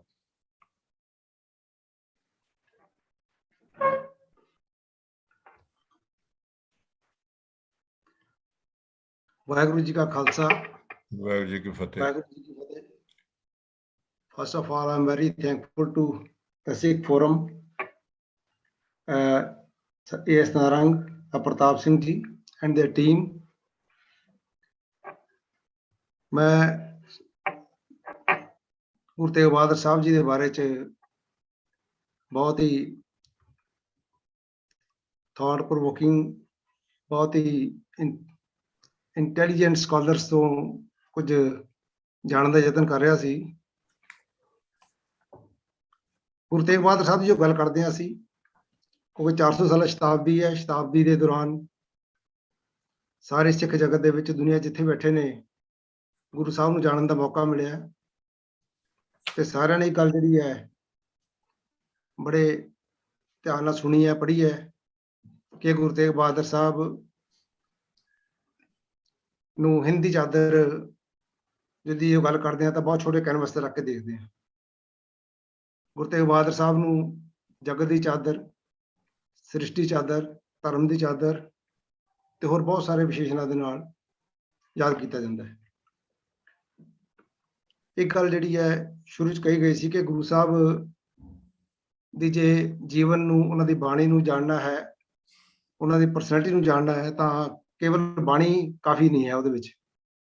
ਜਾਂ ਅਸੀਂ ਕਈ ਵਾਰੀ ਸ਼ਹਾਦਤ ਦੀ ਗੱਲ ਕਰਦੇ ਹਾਂ, ਸ਼ਹਾਦਤ ਤੱਕ ਪਹੁੰਚਣ ਦਾ ਜਿਹੜਾ ਰਸਤਾ ਹੈ ਉਹ ਗੁਰੂ ਸਾਹਿਬ ਦੀ ਬਾਣੀ ਦੇ ਵਿੱਚ ਹੋ ਕੇ ਜਾਂਦਾ ਹੈ। ਸ਼ਹਾਦਤ ਐਕਸਟ੍ਰੀਮ ਹੈ, ਬਹੁਤ ਗਲੋਰੀਫਾਈ ਕਰਦੇ ਅਸੀਂ ਸ਼ਹਾਦਤ ਨੂੰ, ਗੁਰੂ ਸਾਹਿਬ ਦੀ ਨੂੰ, ਪਰ ਉੱਥੇ ਤੱਕ ਪਹੁੰਚਣ ਦੇ ਲਈ ਜਿਹੜਾ ਮਾਰਗ ਗੁਰੂ ਸਾਹਿਬ ਨੇ ਦੱਸਿਆ, ਗੁਰੂ ਸਾਹਿਬ ਦੀ ਬਾਣੀ ਹੈ।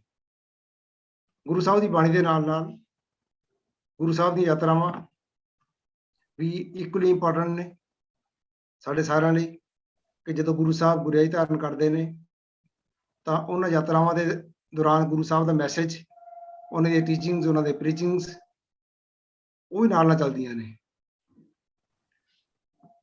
ਬਾਬੇ ਬਕਾਲੇ ਤੋਂ ਜਦੋਂ ਗੁਰੂ ਸਾਹਿਬ ਚੱਲਦੇ ਨੇ ਤਾਂ ਸਾਰੇ ਜਾਣਦੇ ਆ ਸੀ ਕਿ ਗੁਰੂ ਸਾਹਿਬ ਨੂੰ ਮਾਰਨ ਦਾ ਯਤਨ ਕੀਤਾ ਗਿਆ, ਧੀਰਮਲ ਨੇ ਤੇ ਉਹਦੇ ਮਸਾਂ ਸ਼ੀਹੇ ਨੇ, ਤੇ ਗੁਰੂ ਸਾਹਿਬ ਨੇ ਦੋਨਾਂ ਨੂੰ ਮਾਫ ਕਰ ਦਿੱਤਾ ਸੀ, ਕਿਉਂਕਿ ਗੁਰੂ ਸਾਹਿਬ ਦੀ ਲਾਈਫ ਦੇ ਵਿੱਚ ਮਾਫ ਕਰਨਾ ਵੱਡਾ ਗੁਣ ਹੈ। ਮਾਫ ਕਰਨ ਦੇ ਗੁਣ ਬਾਰੇ ਭਾਈ ਸੰਤੋਖ ਸਿੰਘ ਦੱਸਦੇ ਨੇ ਕਿ ਗੁਰੂ ਸਾਹਿਬ ਨੇ ਦੇ ਦ੍ਰਿਸ਼ਟੀ ਦੇ ਵਿੱਚ ਮਾਫ ਕਰਨ ਦਾ ਕੀ ਗੁਣ ਹੈ। ਗੁਰੂ ਸਾਹਿਬ ਦਾ ਜਿਹੜਾ ਮਾਫ ਕਰਨ ਦਾ ਗੁਣ ਹੈ ਉਹਦੇ ਬਾਰੇ ਭਾਈ ਸੰਤੋਖ ਸਿੰਘ ਦੱਸਦੇ ਨੇ, ਕਰਨੀ ਚਿਮਾ ਮਹਾਤਪ ਜਾਨ, ਚਿਮਾ ਕਰਨ ਹੀ ਦੇਵੋ ਦਾਨ, ਚਿਮਾ ਸਕਲ ਤੀਰਥ ਇਸ਼ਨਾਨ, ਚਿਮਾ ਕਰਤ ਨਰਕੀ ਕਲਿਆਣ, ਚਿਮਾ ਸਮਾਨ ਆਨ ਗੁਣ ਨਾਹੀ, ਜਾਂ ਤੇ ਚਿਮਾ ਧਰੋ ਮਨ ਮਾਹੀ। ਖਿਮਾ ਬਹੁਤ ਵੱਡਾ ਗੁਣ ਗੁਰੂ ਸਾਹਿਬ ਦੀ ਲਾਈਫ ਦੇ ਵਿੱਚ। ਦੂਜਾ ਵੱਡਾ ਗੁਣ ਕਿ ਜਦੋਂ ਅੰਮ੍ਰਿਤਸਰ ਜਾਂਦੇ ਨੇ, ਦਰਵਾਜ਼ੇ ਬੰਦ ਕਰ ਲਏ ਜਾਂਦੇ ਨੇ, ਮੱਖਣ ਸ਼ਾਹ ਲੁਬਾਣਾ ਹੋਰ ਸਿੱਖ ਗੁਰੂ ਸਾਹਿਬ ਦੇ ਨਾਲ ਨੇ, ਬੇਨਤੀ ਕਰਦੇ ਨੇ ਕਿ ਸਾਨੂੰ ਆਗਿਆ ਦਿਓ, ਅਸੀਂ ਦਰਵਾਜ਼ਾ ਖੋਲ ਸਕਦੇ ਹਾਂ। ਗੁਰੂ ਸਾਹਿਬ ਕਹਿੰਦੇ ਕਿ ਨਹੀਂ, ਅਸੀਂ ਕੰਮ ਨਹੀਂ ਕਰਨਾ। ਵੈਰ ਵਿਰੋਧੀ ਭਾਵਨਾ ਤੋਂ ਕਿਵੇਂ ਮੁਕਤੀ ਰਿਹਾ ਜਾ ਸਕਦਾ ਹੈ, ਇਹ ਗੁਰੂ ਸਾਹਿਬ ਦੀ ਬਾਇਓਗ੍ਰਾਫੀ ਦੇ ਵਿੱਚੋਂ, ਉਹਨਾਂ ਦੇ ਟਰੈਵਲ ਦੇ ਦੌਰਾਨ ਜਿਹੜੇ ਇਨਸੀਡੈਂਟ ਹੋਏ ਨੇ ਉਹਨਾਂ ਚੋਂ ਦੇਖਣ ਨੂੰ ਮਿਲਦੇ ਕਿ ਵੈਰ ਵਿਰੋਧ ਨਹੀਂ ਰੱਖਣਾ ਕਿਸੇ ਨਾਲ। ਗੁਰੂ ਸਾਹਿਬ ਦੀਆਂ ਯਾਤਰਾਵਾਂ ਦੇ ਦੌਰਾਨ ਮੈਨੂੰ ਬੰਗਲਾਦੇਸ਼ ਤੋਂ ਲੈ ਕੇ ਅੰਮ੍ਰਿਤਸਰ ਤੱਕ ਲਗਭਗ 200 ਉੱਤੇ ਗੁਰਦੁਆਰੇ ਵਿਜ਼ਿਟ ਕਰਨ ਦਾ ਮੌਕਾ ਮਿਲਿਆ ਹੈ ਪਿਛਲੇ ਸਮੇਂ 'ਚ, ਤੇ ਡਿਫਰੈਂਟ ਗੁਰਦੁਆਰੇ ਦੀਆਂ ਡਿਫਰੈਂਟ ਮੈਸੇਜ, ਡਿਫਰੈਂਟ ਸਾਖੀਆਂ ਜੁੜੀਆਂ ਹੋਈਆਂ ਨੇ ਹਰ ਗੁਰਦੁਆਰੇ ਦੇ ਨਾਲ, ਕਿਉਂਕਿ ਗੁਰੂ ਸਾਹਿਬ ਜਿੱਥੇ ਜਾ ਰਹੇ ਨੇ, ਗੁਰੂ ਸਾਹਿਬ ਉੱਥੇ ਦੀਆਂ ਜੋ ਲੋਕਲ ਪ੍ਰੋਬਲਮਸ ਨੇ ਉਹਨੂੰ ਐਡਰੈਸ ਕਰ ਰਹੇ ਨੇ। ਗੁਰੂ ਸਾਹਿਬ ਲੋਕਲ ਪ੍ਰੋਬਲਮਸ ਕੀ ਨੇ ਕਿ ਕਿਤੇ ਪਾਣੀ ਦੀ ਘਾਟ ਹੈ, ਪਾਣੀ ਖਾਰਾ ਹੋ ਗਿਆ, ਤੁਹਾਨੂੰ ਬਹੁਤ ਸਾਰੇ ਖੂਹ ਮਿਲ ਜਾਣਗੇ ਹਰਿਆਣੇ ਦੇ ਵਿੱਚ, ਖਟਕੜ ਹੈ, ਖੜਗਪੁਰ ਅਜੇ ਵੀ ਖੂਹ ਹੈਗੇ ਨੇ, ਛੱਪੜ ਹੈਗੇ, ਤਲਾਬ ਹੈਗੇ ਨੇ। ਹੜਿਆਇਆ ਪਿੰਡ ਸਾਡੇ ਨਾਲ ਹੈ, ਬਿਲਕੁਲ ਪਟਿਆਲੇ ਤੋਂ ਬਿਲਕੁਲ ਨੇੜੇ ਹੈ ਹੜਿਆਇਆ ਪਿੰਡ। ਉੱਥੇ ਤਲਾਬ ਦੇ ਵਿੱਚ ਜਿਹੜਾ ਗੁਰੂ ਸਾਹਿਬ ਨੇ ਸਾਫ਼ ਕਰਵਾਇਆ ਸੀ, ਪਾਣੀ ਗੰਦਾ ਸੀ, ਖੂਹ ਸਾਫ਼ ਕਰਾਉਣੇ, ਖੂਹ ਨਵੇਂ ਲਵਾਉਣੇ। ਧਮਤਾਨ ਦੀ ਸਾਖੀ ਸਾਡੇ ਸਾਹਮਣੇ ਹੈ ਕਿ ਗੁਰੂ ਸਾਹਿਬ ਨੇ ਦੱਗੋ ਮਸੰਦ ਨੂੰ ਪੈਸੇ ਦਿੱਤੇ ਸੀ ਕਿ ਤੂੰ ਖੂਹ ਲਵਾ ਇੱਥੇ ਸੰਗਤ ਦੇ ਲਈ। ਮਤਲਬ ਖੂਹ ਲਵਾਉਣਾ ਕੋਈ ਛੋਟੀ ਮੋਟੀ ਗੱਲ ਨਹੀਂ ਸੀ, ਉਹਨਾਂ ਦਿਨਾਂ ਦੇ ਵਿੱਚ ਬਹੁਤ ਵੱਡਾ ਕਾਰਜ ਸੀ, ਜਿਹਦੇ ਲਈ ਸੰਗਤ ਦੀ ਜੋ ਮਾਇਆ ਆਉਂਦੀ ਸੀ ਗੁਰੂ ਸਾਹਿਬ ਕੋਲ, ਉਹਦੇ ਵਿੱਚ ਗੁਰੂ ਸਾਹਿਬ ਖੂਹ ਲਵਾਉਂਦੇ ਸੀ। ਖੂਹ ਮਿੱਠੇ ਕੀਤੇ ਨੇ ਗੁਰੂ ਸਾਹਿਬ ਨੇ। ਬਹੁਤ ਸਾਰੇ ਖੂਹ ਐਸੇ ਮਿਲ ਜਾਂਦੇ ਸਾਨੂੰ ਯਾਤਰਾਵਾਂ ਦੌਰਾਨ, ਜਿਹੜੇ ਖੂਹ ਗੁਰੂ ਸਾਹਿਬ ਨੂੰ ਮਿੱਠੇ ਕੀਤੇ ਹੋਏ ਨੇ। ਬਹੁਤ ਸਾਰੇ ਛੱਪੜ ਐਸੇ ਨੇ ਜਿੱਥੇ ਅੱਜ ਵੀ ਲੋਕੀ ਇਸ਼ਨਾਨ ਕਰਨ ਜਾਂਦੇ ਨੇ, ਉੱਥੇ ਚਮੜੀ ਦੇ ਰੋਗ ਦੂਰ ਹੁੰਦੇ ਨੇ। ਹਰਿਆਣੇ ਦੇ ਵਿੱਚ ਖਰਗਪੁਰਾ ਦੇ ਵਿੱਚ ਬਹੁਤ ਸਾਰੇ ਛੱਪੜ ਨੇ, ਪਰ ਇੱਕ ਛੱਪੜ ਜਿਹੜਾ ਗੁਰਦੁਆਰੇ ਦੇ ਨਾਲ ਲੱਗਦਾ ਹੈ, ਉੱਥੇ ਸੰਗਤ ਦੂਰੋਂ ਦੂਰੋਂ ਇਸ਼ਨਾਨ ਕਰਨ ਆਉਂਦੀ ਹੈ ਕਿ ਚਮੜੀ ਦੇ ਰੋਗ ਦੂਰ ਹੁੰਦੇ ਨੇ। ਪਟਿਆਲੇ ਦੇ ਵਿੱਚ ਅਸੀਂ ਰਹਿੰਦੇ ਹਾਂ, ਪਟਿਆਲੇ ਦੇ ਵਿੱਚ ਬਿਲਕੁਲ ਗੁਰਦੁਆਰਾ ਗੁਰੂ ਸਾਹਿਬ ਹੈ। ਇਹਦਾ ਆਪਣੀ ਇੱਕ ਇੰਪੋਰਟੈਂਸ ਹੈ ਗੁਰੂ ਸਾਹਿਬ ਦੀ, ਜਿਹੜੀ ਹੈ ਬਾਇਓਗ੍ਰਾਫੀ ਦੇ ਨਾਲ ਜੋੜ ਕੇ ਦੇਖਦੇ ਹਾਂ ਅਸੀਂ ਇਹਨੂੰ। ਤੋ ਇਸ ਤਰੀਕੇ ਦੇ ਨਾਲ ਗੁਰੂ ਸਾਹਿਬ ਕਿਤੇ ਜਿੱਥੇ ਗਾਵਾਂ ਦੀ ਕਮੀ ਹੈ, ਦੁੱਧ ਦੀ ਕਮੀ ਹੈ, ਉੱਥੇ ਗਾਵਾਂ ਵੀ ਦਾਨ ਕਰ ਰਹੇ ਨੇ। ਗਾਵਾਂ ਸਾਡੇ ਨਾਲ ਹੀ ਢਿਲਵਾਂ ਹੈ, ਇੱਥੋਂ ਲਗਭਗ 100 ਕਿਲੋਮੀਟਰ ਪਟਿਆਲੇ ਤੋਂ। ਢਿਲਵਾਂ ਪਿੰਡ ਦੇ ਵਿੱਚ ਉਹਨਾਂ ਦੀ ਲੋਕਲ ਟ੍ਰੈਡੀਸ਼ਨ ਹੈ ਕਿ ਉੱਥੇ ਗੁਰੂ ਸਾਹਿਬ ਨੇ ਗਊਆਂ ਦਾਨ ਕੀਤੀਆਂ ਸੀ, ਤਾਂ ਕਿ ਲੋਕੀ ਦੁੱਧ ਤੋਂ ਦੂਰ ਨਾ ਰਹਿਣ, ਦੁੱਧ ਮਿਲਦਾ ਰਹੇ ਲੋਕਾਂ ਨੂੰ। ਚੰਗੀ ਨਸਲ ਦੀਆਂ ਗਾਵਾਂ ਪਾਲਣ ਦੀ ਗੁਰੂ ਸਾਹਿਬ ਨੇ ਆਦੇਸ਼ ਕੀਤਾ ਹੈ। ਇਸ ਤੋਂ ਇਲਾਵਾ ਗੁਰੂ ਸਾਹਿਬ ਜੋ ਯਾਤਰਾਵਾਂ ਤੇ ਜਾਂਦੇ ਨੇ, ਬਹੁਤ ਸਾਰੇ ਲੋਕੀ ਦਰਸ਼ਨ ਕਰਨ ਆਉਂਦੇ, ਗੁਰੂ ਸਾਹਿਬ ਦੇ ਪਿੰਡਾਂ ਦੇ ਲੋਕ ਆਉਂਦੇ ਨੇ, ਚੌਧਰੀ ਆਉਂਦੇ ਨੇ। ਬਹੁਤ ਸਾਰੇ ਚੌਧਰੀ ਐਸੇ ਨੇ ਜਿਹੜੇ ਹੰਕਾਰ ਦਾ ਪ੍ਰਤੀਕ ਨੇ, ਗੁਰੂ ਸਾਹਿਬ ਦੇ ਪ੍ਰਤੀ ਮਾੜੇ ਵਚਨ ਬੋਲਦੇ ਨੇ, ਬਾਅਦ ਵਿੱਚ ਮਾਫੀ ਮੰਗਦੇ ਨੇ। ਸਾਨੂੰ ਮੈਸੇਜ ਇਹ ਮਿਲਦਾ ਹੈ ਕਿ ਜਿਹੜਾ ਹੰਕਾਰ, ਜਿਹੜਾ ਗੁਰੂ ਸਾਹਿਬ ਦੇ ਨਾਲ ਜੁੜੀਆਂ ਹੋਈਆਂ ਸਾਖੀਆਂ ਨੇ ਵਰਦੀਆਂ ਸ਼ਰਾਬੀਆਂ, ਦਰਅਸਲ ਉਹ ਹੰਕਾਰ ਦਾ ਪ੍ਰਤੀਕ ਨੇ। ਹੰਕਾਰ ਜਿਹੜਾ ਹੈ ਮਨੁੱਖ ਦੇ ਮਨ ਵਿੱਚ ਆ ਜਾਂਦਾ ਹੈ, ਉਸ ਨੂੰ ਗੁਰੂ ਸਾਹਿਬ ਚੰਗਾ ਨਹੀਂ ਸਮਝਦੇ। ਕਈ ਪਿੰਡਾਂ ਦੇ ਵਿੱਚ ਜਿਹਨਾਂ ਨੂੰ ਗੁਰੂ ਸਾਹਿਬ ਦੀ ਸ਼ੋਭਾ ਦਾ ਨਹੀਂ ਪਤਾ, ਉਹਨਾਂ ਦੀ ਸਪਿਰਚੁਅਲੀ ਪ੍ਰੋਗਰੈਸ਼ਨ ਹੈ ਲਾਈਫ ਦੇ ਵਿੱਚ ਗੁਰੂ ਸਾਹਿਬ ਦੀ, ਉਹਦੇ ਬਾਰੇ ਜਾਣਕਾਰੀ ਨਹੀਂ ਹੈ। ਗੁਰੂ ਸਾਹਿਬ ਦੇ ਲਈ ਪਿੰਡ ਦਾ ਦਰਵਾਜ਼ਾ ਬੰਦ ਕਰ ਲੈਂਦੇ ਨੇ, ਤਾਂ ਗੁਰੂ ਸਾਹਿਬ ਅਗਲੇ ਪਿੰਡ ਜਾਂਦੇ ਨੇ, ਤਾਂ ਉਹ ਫਿਰ ਪਿੱਛੇ ਮਾਫੀ ਮੰਗਣ ਆਉਂਦੇ ਨੇ, ਜਦੋਂ ਗੁਰੂ ਸਾਹਿਬ ਇਹ ਪਤਾ ਲੱਗਦਾ ਕਿ ਗੁਰੂ ਸਾਹਿਬ ਕੋਈ ਬਹੁਤ ਮਹਾਨ ਆਤਮਾ ਨੇ। ਗੁਰੂ ਸਾਹਿਬ ਮਾਫ ਕਰ ਦਿੰਦੇ ਨੇ ਸਾਰਿਆਂ ਨੂੰ, ਤੇ ਜੋ ਕੁਝ ਵੀ ਗੁਰੂ ਸਾਹਿਬ ਲਈ ਭੇਟਾ ਲੈ ਕੇ ਆਉਂਦਾ ਹੈ, ਗੁਰੂ ਸਾਹਿਬ ਉਹ ਸੰਗਤ ਦੇ ਵਿੱਚ ਵੰਡ ਦਿੰਦੇ ਨੇ। ਲਗਾਤਾਰ ਬਹੁਤ ਸਾਰੇ ਗੁਰਦੁਆਰਿਆਂ ਦੇ ਵਿੱਚ ਇਹ ਸਾਨੂੰ ਸਾਖੀਆਂ ਮਿਲਦੀਆਂ ਨੇ ਕਿ ਗੁਰੂ ਸਾਹਿਬ ਨੇ ਪਦਾਰਥ ਇਕੱਠੇ ਨਹੀਂ ਕਰਨੇ। ਜੋ ਮਾਇਆ ਆਈ ਹੈ, ਚੜਾਵਾ ਆਈ ਹੈ, ਉਹ ਸੰਗਤ ਦੇ ਵਿੱਚ ਵੰਡ ਦੇਣੀ ਹੈ, ਪਦਾਰਥ ਇਕੱਠੇ ਨਹੀਂ ਕਰਨੇ ਕਿਤੇ ਵੀ। ਬਿਹਾਰ ਦੀ ਗੱਲ ਕੀਤੀ ਹੈ ਹਿਮਾਦਰੀ ਬੈਨਰਜੀ ਜੀ ਨੇ, ਇਹਨਾਂ ਦਾ ਬਹੁਤ ਅੱਛਾ ਕੰਮ ਹੈ ਹਿਮਾਦਰੀ ਜੀ ਦਾ ਈਸਟ ਇੰਡੀਆ ਦੇ ਵਿੱਚ। ਮੈਨੂੰ ਵੀ ਜਾਣ ਦਾ ਮੌਕਾ ਮਿਲਿਆ ਬਿਹਾਰ ਦੇ ਵਿੱਚ, ਯੂਪੀ ਦੇ ਵਿੱਚ, ਅਸਾਮ ਦੇ ਵਿੱਚ, ਬੰਗਲਾਦੇਸ਼ ਦੇ ਵਿੱਚ। ਇੱਕ ਲੋਕਲ ਟ੍ਰੈਡੀਸ਼ਨ ਜਿਹੜੀ ਹੈ ਮੇਰੇ ਮਨ ਦੇ ਵਿੱਚ ਬੜੀ ਬੈਠੀ ਹੋਈ ਹੈ, ਜਿਹੜੀ ਮੈਂ ਲੋਕਲ ਲੋਕਾਂ ਤੋਂ ਸੁਣੀ ਹੈ, ਲੋਕਲ ਲੋਕਾਂ ਦੇ ਨੇੜੇ ਜਾ ਕੇ ਦੇਖੀ ਹੈ। ਉਹ ਗੁਰੂ ਗ੍ਰੰਥ ਸਾਹਿਬ ਨੂੰ ਉਹ ਬੜੇ ਸਾਹਿਬ ਕਹਿੰਦੇ ਨੇ, ਕਿ ਗੁਰੂ ਗ੍ਰੰਥ ਸਾਹਿਬ ਬੜੇ ਸਾਹਿਬ ਨੇ। ਗੁਰੂ ਤੇਗ ਬਹਾਦਰ ਸਾਹਿਬ ਪਿਤਾ ਜੀ ਨੇ ਉਹਨਾਂ ਲਈ, ਕਿਉਂਕਿ ਪਟਨਾ ਸਾਹਿਬ ਦੇ ਵਿੱਚ ਗੁਰੂ ਸਾਹਿਬ ਦਾ ਬਾਲ ਰੂਪ ਹੈ। ਜਿੰਨੇ ਗੁਰਦੁਆਰੇ ਨੇ ਗੁਰੂ ਗੋਬਿੰਦ ਸਿੰਘ ਜੀ ਨਾਲ ਸੰਬੰਧਿਤ, ਉਹ ਸਾਰੇ ਉਹਨਾਂ ਦੀਆਂ ਬਾਲ ਲੀਲਾ ਨਾਲ ਰਿਲੇਟਡ ਨੇ। ਇਸ ਕਰਕੇ ਜਿਹੜੇ ਬਾਲ ਲੀਲਾ ਨਾਲ ਸੰਬੰਧਿਤ ਗੁਰਦੁਆਰੇ ਨੇ, ਸਥਾਨਕ ਲੋਕ ਅਜੇ ਵੀ ਬਾਲ ਰੂਪ 'ਚ ਦੇਖ ਰਹੇ ਨੇ ਗੁਰੂ ਸਾਹਿਬ ਨੂੰ, ਤੇ ਗੁਰੂ ਤੇਗ ਬਹਾਦਰ ਸਾਹਿਬ ਨੂੰ ਉਹ ਪਿਤਾ ਜੀ ਕਹਿੰਦੇ ਨੇ ਉੱਥੇ। ਇਸੇ ਤਰ੍ਹਾਂ ਹੀ ਲੋਕਾਂ ਦੇ ਵਿੱਚ ਬਹੁਤ ਸਾਰੀਆਂ ਸਾਖੀਆਂ ਨੇ ਕਿ ਗੁਰੂ ਸਾਹਿਬ ਦਰਸ਼ਨ ਦਿੰਦੇ ਨੇ, ਘੋੜੇ ਤੇ ਆਉਂਦੇ ਨੇ, ਗੁਰੂ ਤੇਗ ਬਹਾਦਰ ਸਾਹਿਬ ਦਰਸ਼ਨ ਦਿੰਦੇ ਨੇ, ਸੁਪਨੇ 'ਚ ਆਉਂਦੇ ਨੇ। ਇਹ ਵੀ ਲੋਕਾਂ ਦੇ ਜਿਹੜੀਆਂ ਬਹੁਤ ਸਾਰੀਆਂ ਸਾਖੀਆਂ ਲੋਕਾਂ ਦੇ ਪ੍ਰਚਲਿਤ ਨੇ। ਸਥਾਨਕ ਲੋਕ ਉੱਥੇ ਆਪਣੇ ਨਾਂ ਦੇ ਨਾਲ ਸਰਦਾਰ ਲਾਉਂਦੇ ਨੇ। ਬਹੁਤ ਸਾਰੇ ਪਿੰਡਾਂ 'ਚ ਮੈਂ ਗਿਆ, ਪੁੱਛੋ ਕੌਣ ਹੋ, ਕੀ ਨਾਮ ਬੇਟੇ ਤੁਹਾਡਾ, ਤਾਂ ਉਹ ਕਹਿਣਗੇ ਮੇਰਾ ਨਾਮ ਸਰਦਾਰ ਫਲਾਣਾ ਸੀ। ਸਰਦਾਰ ਕਹਾਉਣ ਦੇ ਵਿੱਚ, ਸਰਦਾਰ ਆਪਣੇ ਨਾਲ ਲਾਉਣ ਦੇ ਵਿੱਚ ਬੜਾ ਫਖਰ ਮਹਿਸੂਸ ਕਰਦੇ ਨੇ ਲੋਕ। ਇਹ ਬੜੀ ਮੈਨੂੰ ਇੰਪੋਰਟੈਂਟ ਗੱਲ ਲੱਗੀ ਕਿ ਅਸੀਂ ਜੋ ਪੰਜਾਬ ਦੇ ਵਿੱਚ ਅਸੀਂ ਸਰਦਾਰ ਸ਼ਬਦ ਉਸ ਤਰ੍ਹਾਂ ਨਹੀਂ ਵਰਤਦੇ ਜਿਸ ਤਰ੍ਹਾਂ ਉਹਦਾ ਸਰਦਾਰ ਹੋਣ ਤੇ ਮਾਣ ਕੀਤਾ ਜਾਂਦਾ ਹੈ। ਫਿਰ ਗੁਰੂ ਸਾਹਿਬ ਦੀ ਬਾਣੀ ਹੈ ਜਿਹੜੀ, ਗੁਰੂ ਸਾਹਿਬ ਦੀ ਬਾਣੀ ਦੇ ਵਿੱਚੋਂ ਸਾਨੂੰ ਉਹਨਾਂ ਦੀ ਯਾਤਰਾਵਾਂ ਦੌਰਾਨ, ਕਿਉਂਕਿ ਜ਼ਿਆਦਾ ਸਮਾਂ ਈਸਟ ਦੇ ਵਿੱਚ ਰਹੇ, ਤਾਂ ਇਸ ਕਰਕੇ ਈਸਟ ਦੀ ਭਾਸ਼ਾ ਦਾ ਪ੍ਰਭਾਵ ਗੁਰੂ ਸਾਹਿਬ ਦੀ ਬਾਣੀ ਤੇ ਵੀ ਦੇਖਣ ਨੂੰ ਮਿਲਦਾ ਹੈ ਕਿ ਗੁਰੂ ਸਾਹਿਬ ਨੇ ਐਡਰੈਸ ਕਰਨਾ ਲੋਕਲ ਲੋਕਾਂ ਨੂੰ, ਲੋਕਲ ਸੰਗਤ ਨੂੰ ਐਡਰੈਸ ਕਰਨਾ ਹੈ, ਜਿਹੜੇ ਲੋਕਲ ਲੈਂਗੁਏਜ ਬੋਲਦੇ ਨੇ, ਤੇ ਉਹਨਾਂ ਦੀ ਲੈਂਗੁਏਜ ਦੇ ਵਿੱਚ ਕਿਵੇਂ ਐਡਰੈਸ ਕਰ ਸਕਦੇ ਨੇ, ਉਹ ਸਾਨੂੰ ਪ੍ਰਭਾਵ ਗੁਰੂ ਸਾਹਿਬ ਦੀ ਬਾਣੀ ਚੋਂ ਮਿਲਦਾ ਹੈ। ਗੁਰੂ ਸਾਹਿਬ ਦੇ ਸ਼ਲੋਕ ਨੇ ਕਿ ਗੁਣ ਗੋਬਿੰਦ ਗਾਇਓ ਨਹੀਂ, ਜਨਮ ਅਕਾਰਤ ਕੀਨ, ਕਹੋ ਨਾਨਕ ਹਰ ਭਜਮਨਾ, ਜੇ ਬੇ ਜਲ ਕੋ ਮੀਨ, ਵਿਖਿਆਨ ਸਿਓ ਕਾਹੇ ਰਚਿਓ, ਨਿਮਖ ਨਾ ਹੋਇ ਉਦਾਸ, ਕਹੋ ਨਾਨਕ ਭਜ ਹਰ ਮਨਾ, ਪਰੇ ਨ ਜਮ ਕੀ ਫਾਸ। ਜਾਂ ਗੁਰੂ ਸਾਹਿਬ ਜਦੋਂ ਕਹਿੰਦੇ ਨੇ ਕਿ ਤਰਨਾਪੋ ਇਉਂ ਹੀ ਗਇਓ, ਲਿਓ ਜਰਾ ਤਨਜੀਤ, ਕਹੋ ਨਾਨਕ ਭਜ ਹਰ ਮਨਾ, ਔ ਜਾਤ ਹੈ ਬੀਤ। ਮਤਲਬ ਇਹ ਗੁਰੂ ਸਾਹਿਬ ਦੇ ਪ੍ਰਭਾਵ ਹੈ ਲੋਕਲ ਲੈਂਗੁਏਜ ਦਾ, ਲੋਕਲ ਟ੍ਰੈਡੀਸ਼ਨ ਦਾ, ਲੋਕਲ ਲੋਕਾਂ ਦਾ, ਇਹ ਪ੍ਰਭਾਵ ਹੈ ਗੁਰੂ ਸਾਹਿਬ ਦੇ ਉੱਤੇ। ਗੁਰੂ ਸਾਹਿਬ ਦੇ ਹੁਕਮਨਾਮੇ ਨੇ, ਜੇ ਪਹਿਲਾਂ ਵੀ ਗੱਲ ਹੋਈ ਹੈ ਕਿ ਹੁਕਮਨਾਮਿਆਂ ਦੇ ਵਿੱਚੋਂ ਸਾਨੂੰ ਬਹੁਤ ਕੁਝ ਦੇਖਣ ਨੂੰ ਮਿਲਦਾ ਹੈ। ਯਾਤਰਾਵਾਂ ਦੇ ਦੌਰਾਨ ਗੁਰੂ ਸਾਹਿਬ ਹੁਕਮਨਾਮਾ ਲਿਖਦੇ ਨੇ ਸਿੱਖ ਸੰਗਤਾਂ ਨੂੰ। ਇਹਨਾਂ ਹੁਕਮਨਾਮਿਆਂ ਦੇ ਵਿੱਚ ਗੁਰੂ ਸਾਹਿਬ ਦੀਆਂ ਯਾਤਰਾਵਾਂ ਨਾਲ ਸੰਬੰਧ ਬੜੀ ਇੰਪੋਰਟੈਂਟ ਜਾਣਕਾਰੀ ਮਿਲਦੀ ਹੈ।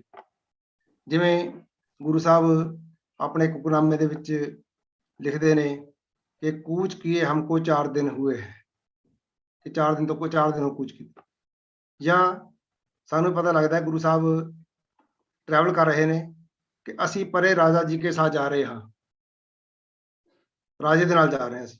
ਪਰ ਇਹ ਸਾਨੂੰ ਫਿਰ ਅਸਾਂ ਮੁੰਗੇਰ ਛਾਵਣੀ ਕੀਤੀ ਹੈ, ਜਾਂ ਮੁੰਗੇਰ ਛਾਵਣੀ ਹੋਈ, ਜੋ ਸਿੱਖ ਦਰਸ਼ਨ ਕੋ ਆਵੇਗਾ ਇਸਕੇ ਮਨੋਰਥ ਗੁਰੂ ਪੂਰੇ ਕਰੇਗਾ। ਮਤਲਬ ਇਹ ਸਾਨੂੰ ਗੁਰੂ ਸਾਹਿਬ ਦੇ ਹੁਕਮਨਾਮਿਆਂ ਦੇ ਵਿੱਚੋਂ ਇਹ ਟਰੈਵਲਸ ਦਾ, ਗੁਰੂ ਸਾਹਿਬ ਦੀਆਂ ਟਰੈਵਲਸ ਦਾ ਬੜਾ ਡਿਟੇਲ ਦੇ ਵਿੱਚ ਇਨਫੋਰਮੇਸ਼ਨ ਮਿਲਦੀ ਹੈ। ਬੜੀ ਇੰਪੋਰਟੈਂਟ ਇਨਫੋਰਮੇਸ਼ਨ ਮਿਲਦੀ ਹੈ ਕਿ ਗੁਰੂ ਸਾਹਿਬ ਮੁੰਗੇਰ ਛਾਵਣੀ ਕੀਤੀ ਹੈ। ਹੁਕਮਨਾਮਾ ਲਿਖ ਰਹੇ ਨੇ ਪਟਨਾ ਦੀ ਸੰਗਤ ਨੂੰ ਕਿ ਤੁਸੀਂ ਕੋਈ ਸਮਾਨ ਚਾਹੀਦਾ ਹੈ ਉਹ ਲੈ ਕੇ ਆਓ ਮੁੰਗੇਰ ਦੇ ਵਿੱਚ, ਅਸੀਂ ਤੁਹਾਡਾ ਉੱਥੇ ਇੰਤਜ਼ਾਰ ਕਰਾਂਗੇ। ਹੁਣ ਇੱਕ ਤਾਂ ਇਹ ਕਿ ਗੁਰੂ ਸਾਹਿਬ ਨੇ ਛਾਵਣੀ ਕੀਤੀ ਹੈ। ਛਾਵਣੀ ਸ਼ਬਦ ਜਿਹੜਾ ਹੈ ਉਹ ਇੱਕ ਦੋ ਬੰਦਿਆਂ ਵਾਸਤੇ ਨਹੀਂ ਹੁੰਦਾ, ਕਿ ਕਾਫੀ ਵੱਡਾ ਕੰਟਿੰਜੈਂਟ ਗੁਰੂ ਸਾਹਿਬ ਦੇ ਨਾਲ ਸੀ। ਉਹਨਾਂ ਟਰੈਵਲ ਦੇ ਦੌਰਾਨ ਗੁਰੂ ਸਾਹਿਬ ਦੇ ਨਾਲ ਇੱਕ ਕੰਟਿੰਜੈਂਟ ਸੀ ਜਿਹੜਾ ਨਾਲ ਚੱਲਦਾ ਸੀ, ਉਹ ਸ਼ਬਦ ਛਾਵਣੀ ਆਇਆ ਹੈ ਹੁਕਮਨਾਮੇ ਦੇ ਵਿੱਚ।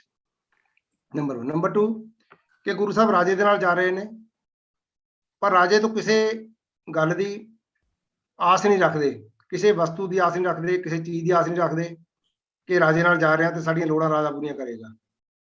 ਗੁਰੂ ਸਾਹਿਬ ਦਾ ਆਪਣਾ ਸਾਰਾ ਜਿਹੜਾ ਹੈ ਉਹਨਾਂ ਦਾ ਸੰਬੰਧ ਸਿੱਖ ਸੰਗਤ ਨਾਲ ਰੱਖਦੇ ਨੇ।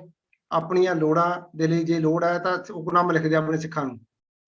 ਰਾਜੇ ਨੂੰ ਕਦੇ ਗੁਰੂ ਸਾਹਿਬ ਨੇ ਕਦੇ ਕਿਸੇ ਹੁਕਮਨਾਮੇ ਦੇ ਵਿੱਚ ਨਹੀਂ ਪਤਾ ਲੱਗਦਾ ਕਿ ਗੁਰੂ ਸਾਹਿਬ ਨੇ ਐਡਰੈਸ ਕੀਤਾ ਹੈ ਕਿਸੇ ਰਾਜੇ ਨੂੰ ਕਿ ਸਾਨੂੰ ਕੋਈ ਚੀਜ਼ ਚਾਹੀਦੀ ਹੈ।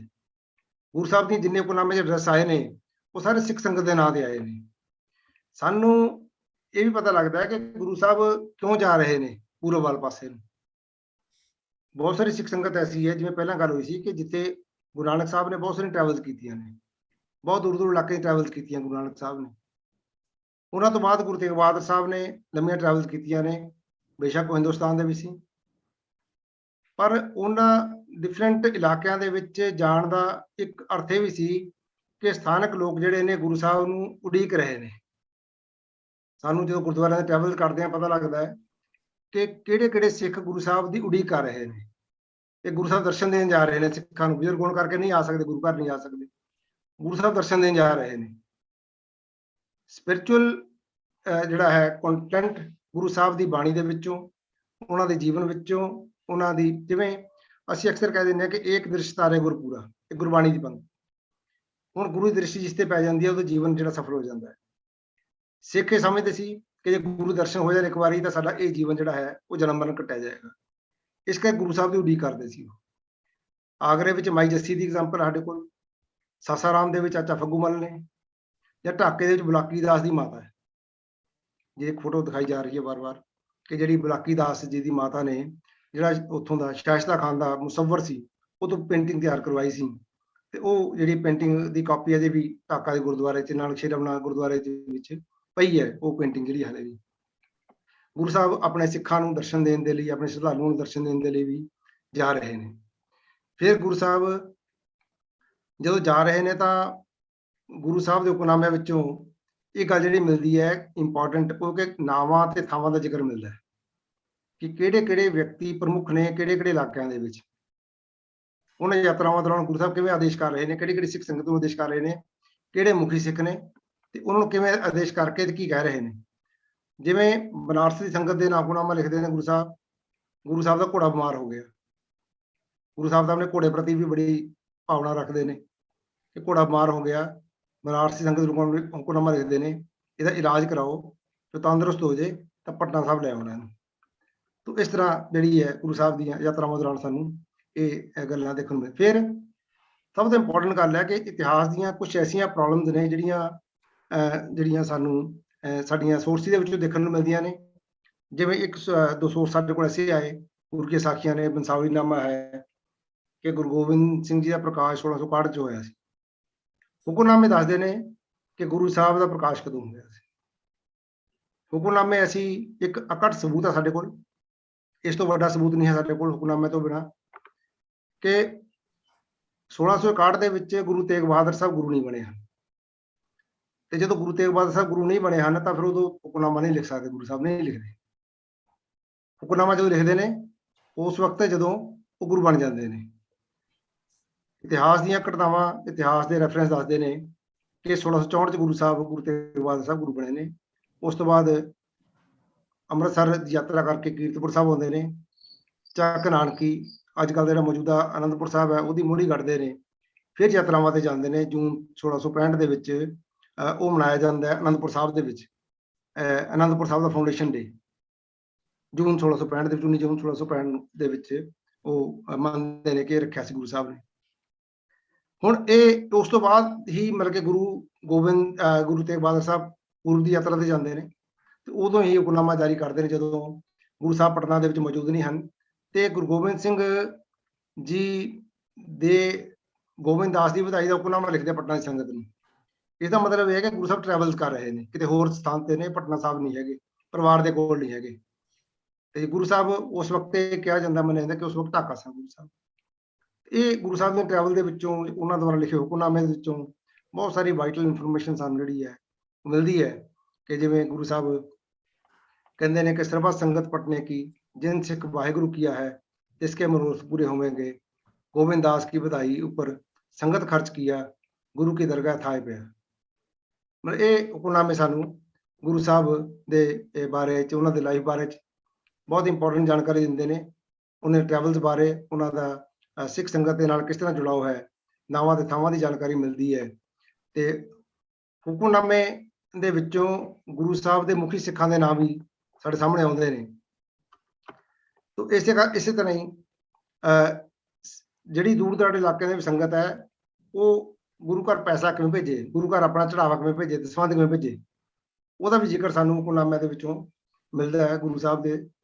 कि दयाल दास नूं गुरु साहब कहंदे ने कि इहनूं माया पहुंचा देनी ते ਉਹ ਸਾਡੇ ਕੋਲ पहुंच जाएगी। दयाल दास उस वक्त पटना साहब है, हुक्मनामे पता लगदा कि दयाल दास पटना साहब है। पटना साहब जिन्ने हुक्मनामे लिखे गए ने वो दयाल दास नूं लिखे गए ने।